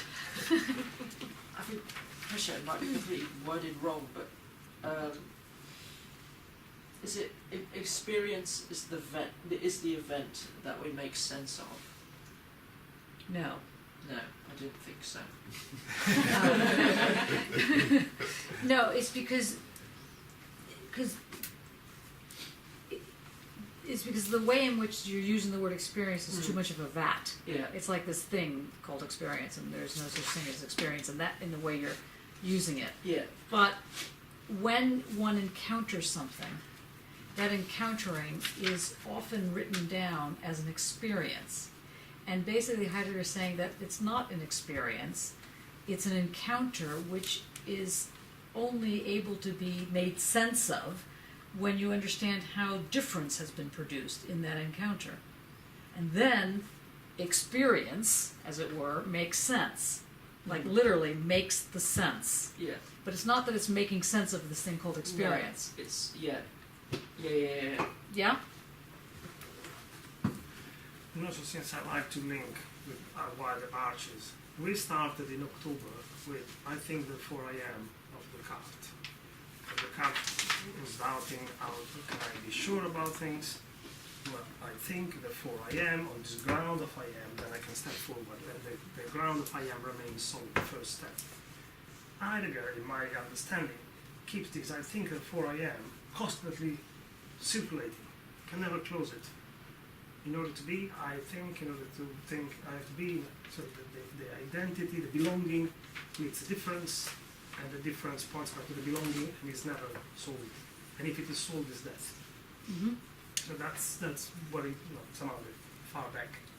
Which, by the way, is why Heidegger also claims that he was never a fascist, because he doesn't agree with the full integration. So that's the other side of this. He could safely say, I am not a fascist, because fascists are going to talk about the full integration, and I'm basically saying that's death, that's stupid, you totally misunderstood it.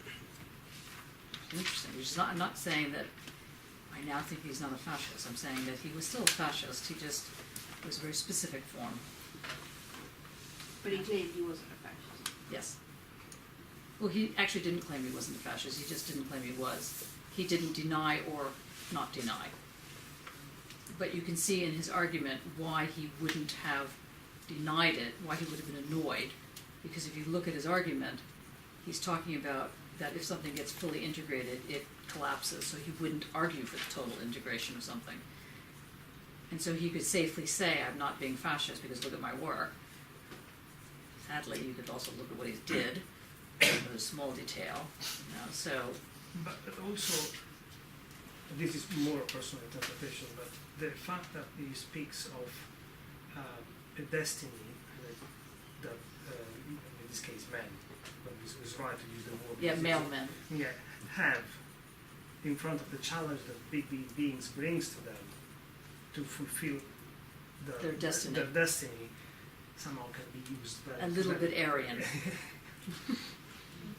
Just saying. So there's always a double move going on.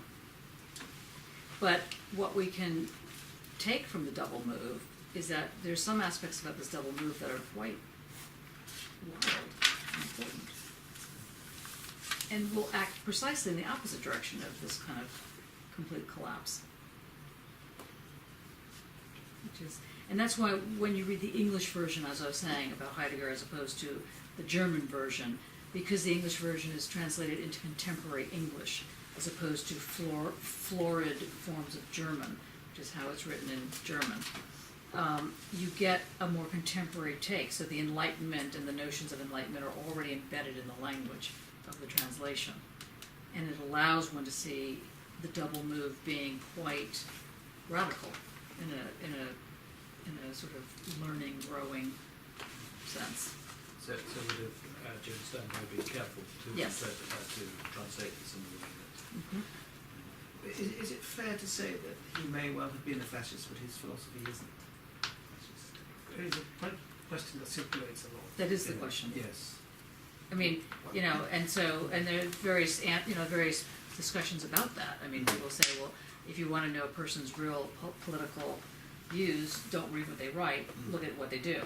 Ah, yes, but we're not following what he did, are we? We're trying to follow what he's wrote. Right, but in fact, what he did is what he wrote. Because I know. Let's try and leave on a positive note here.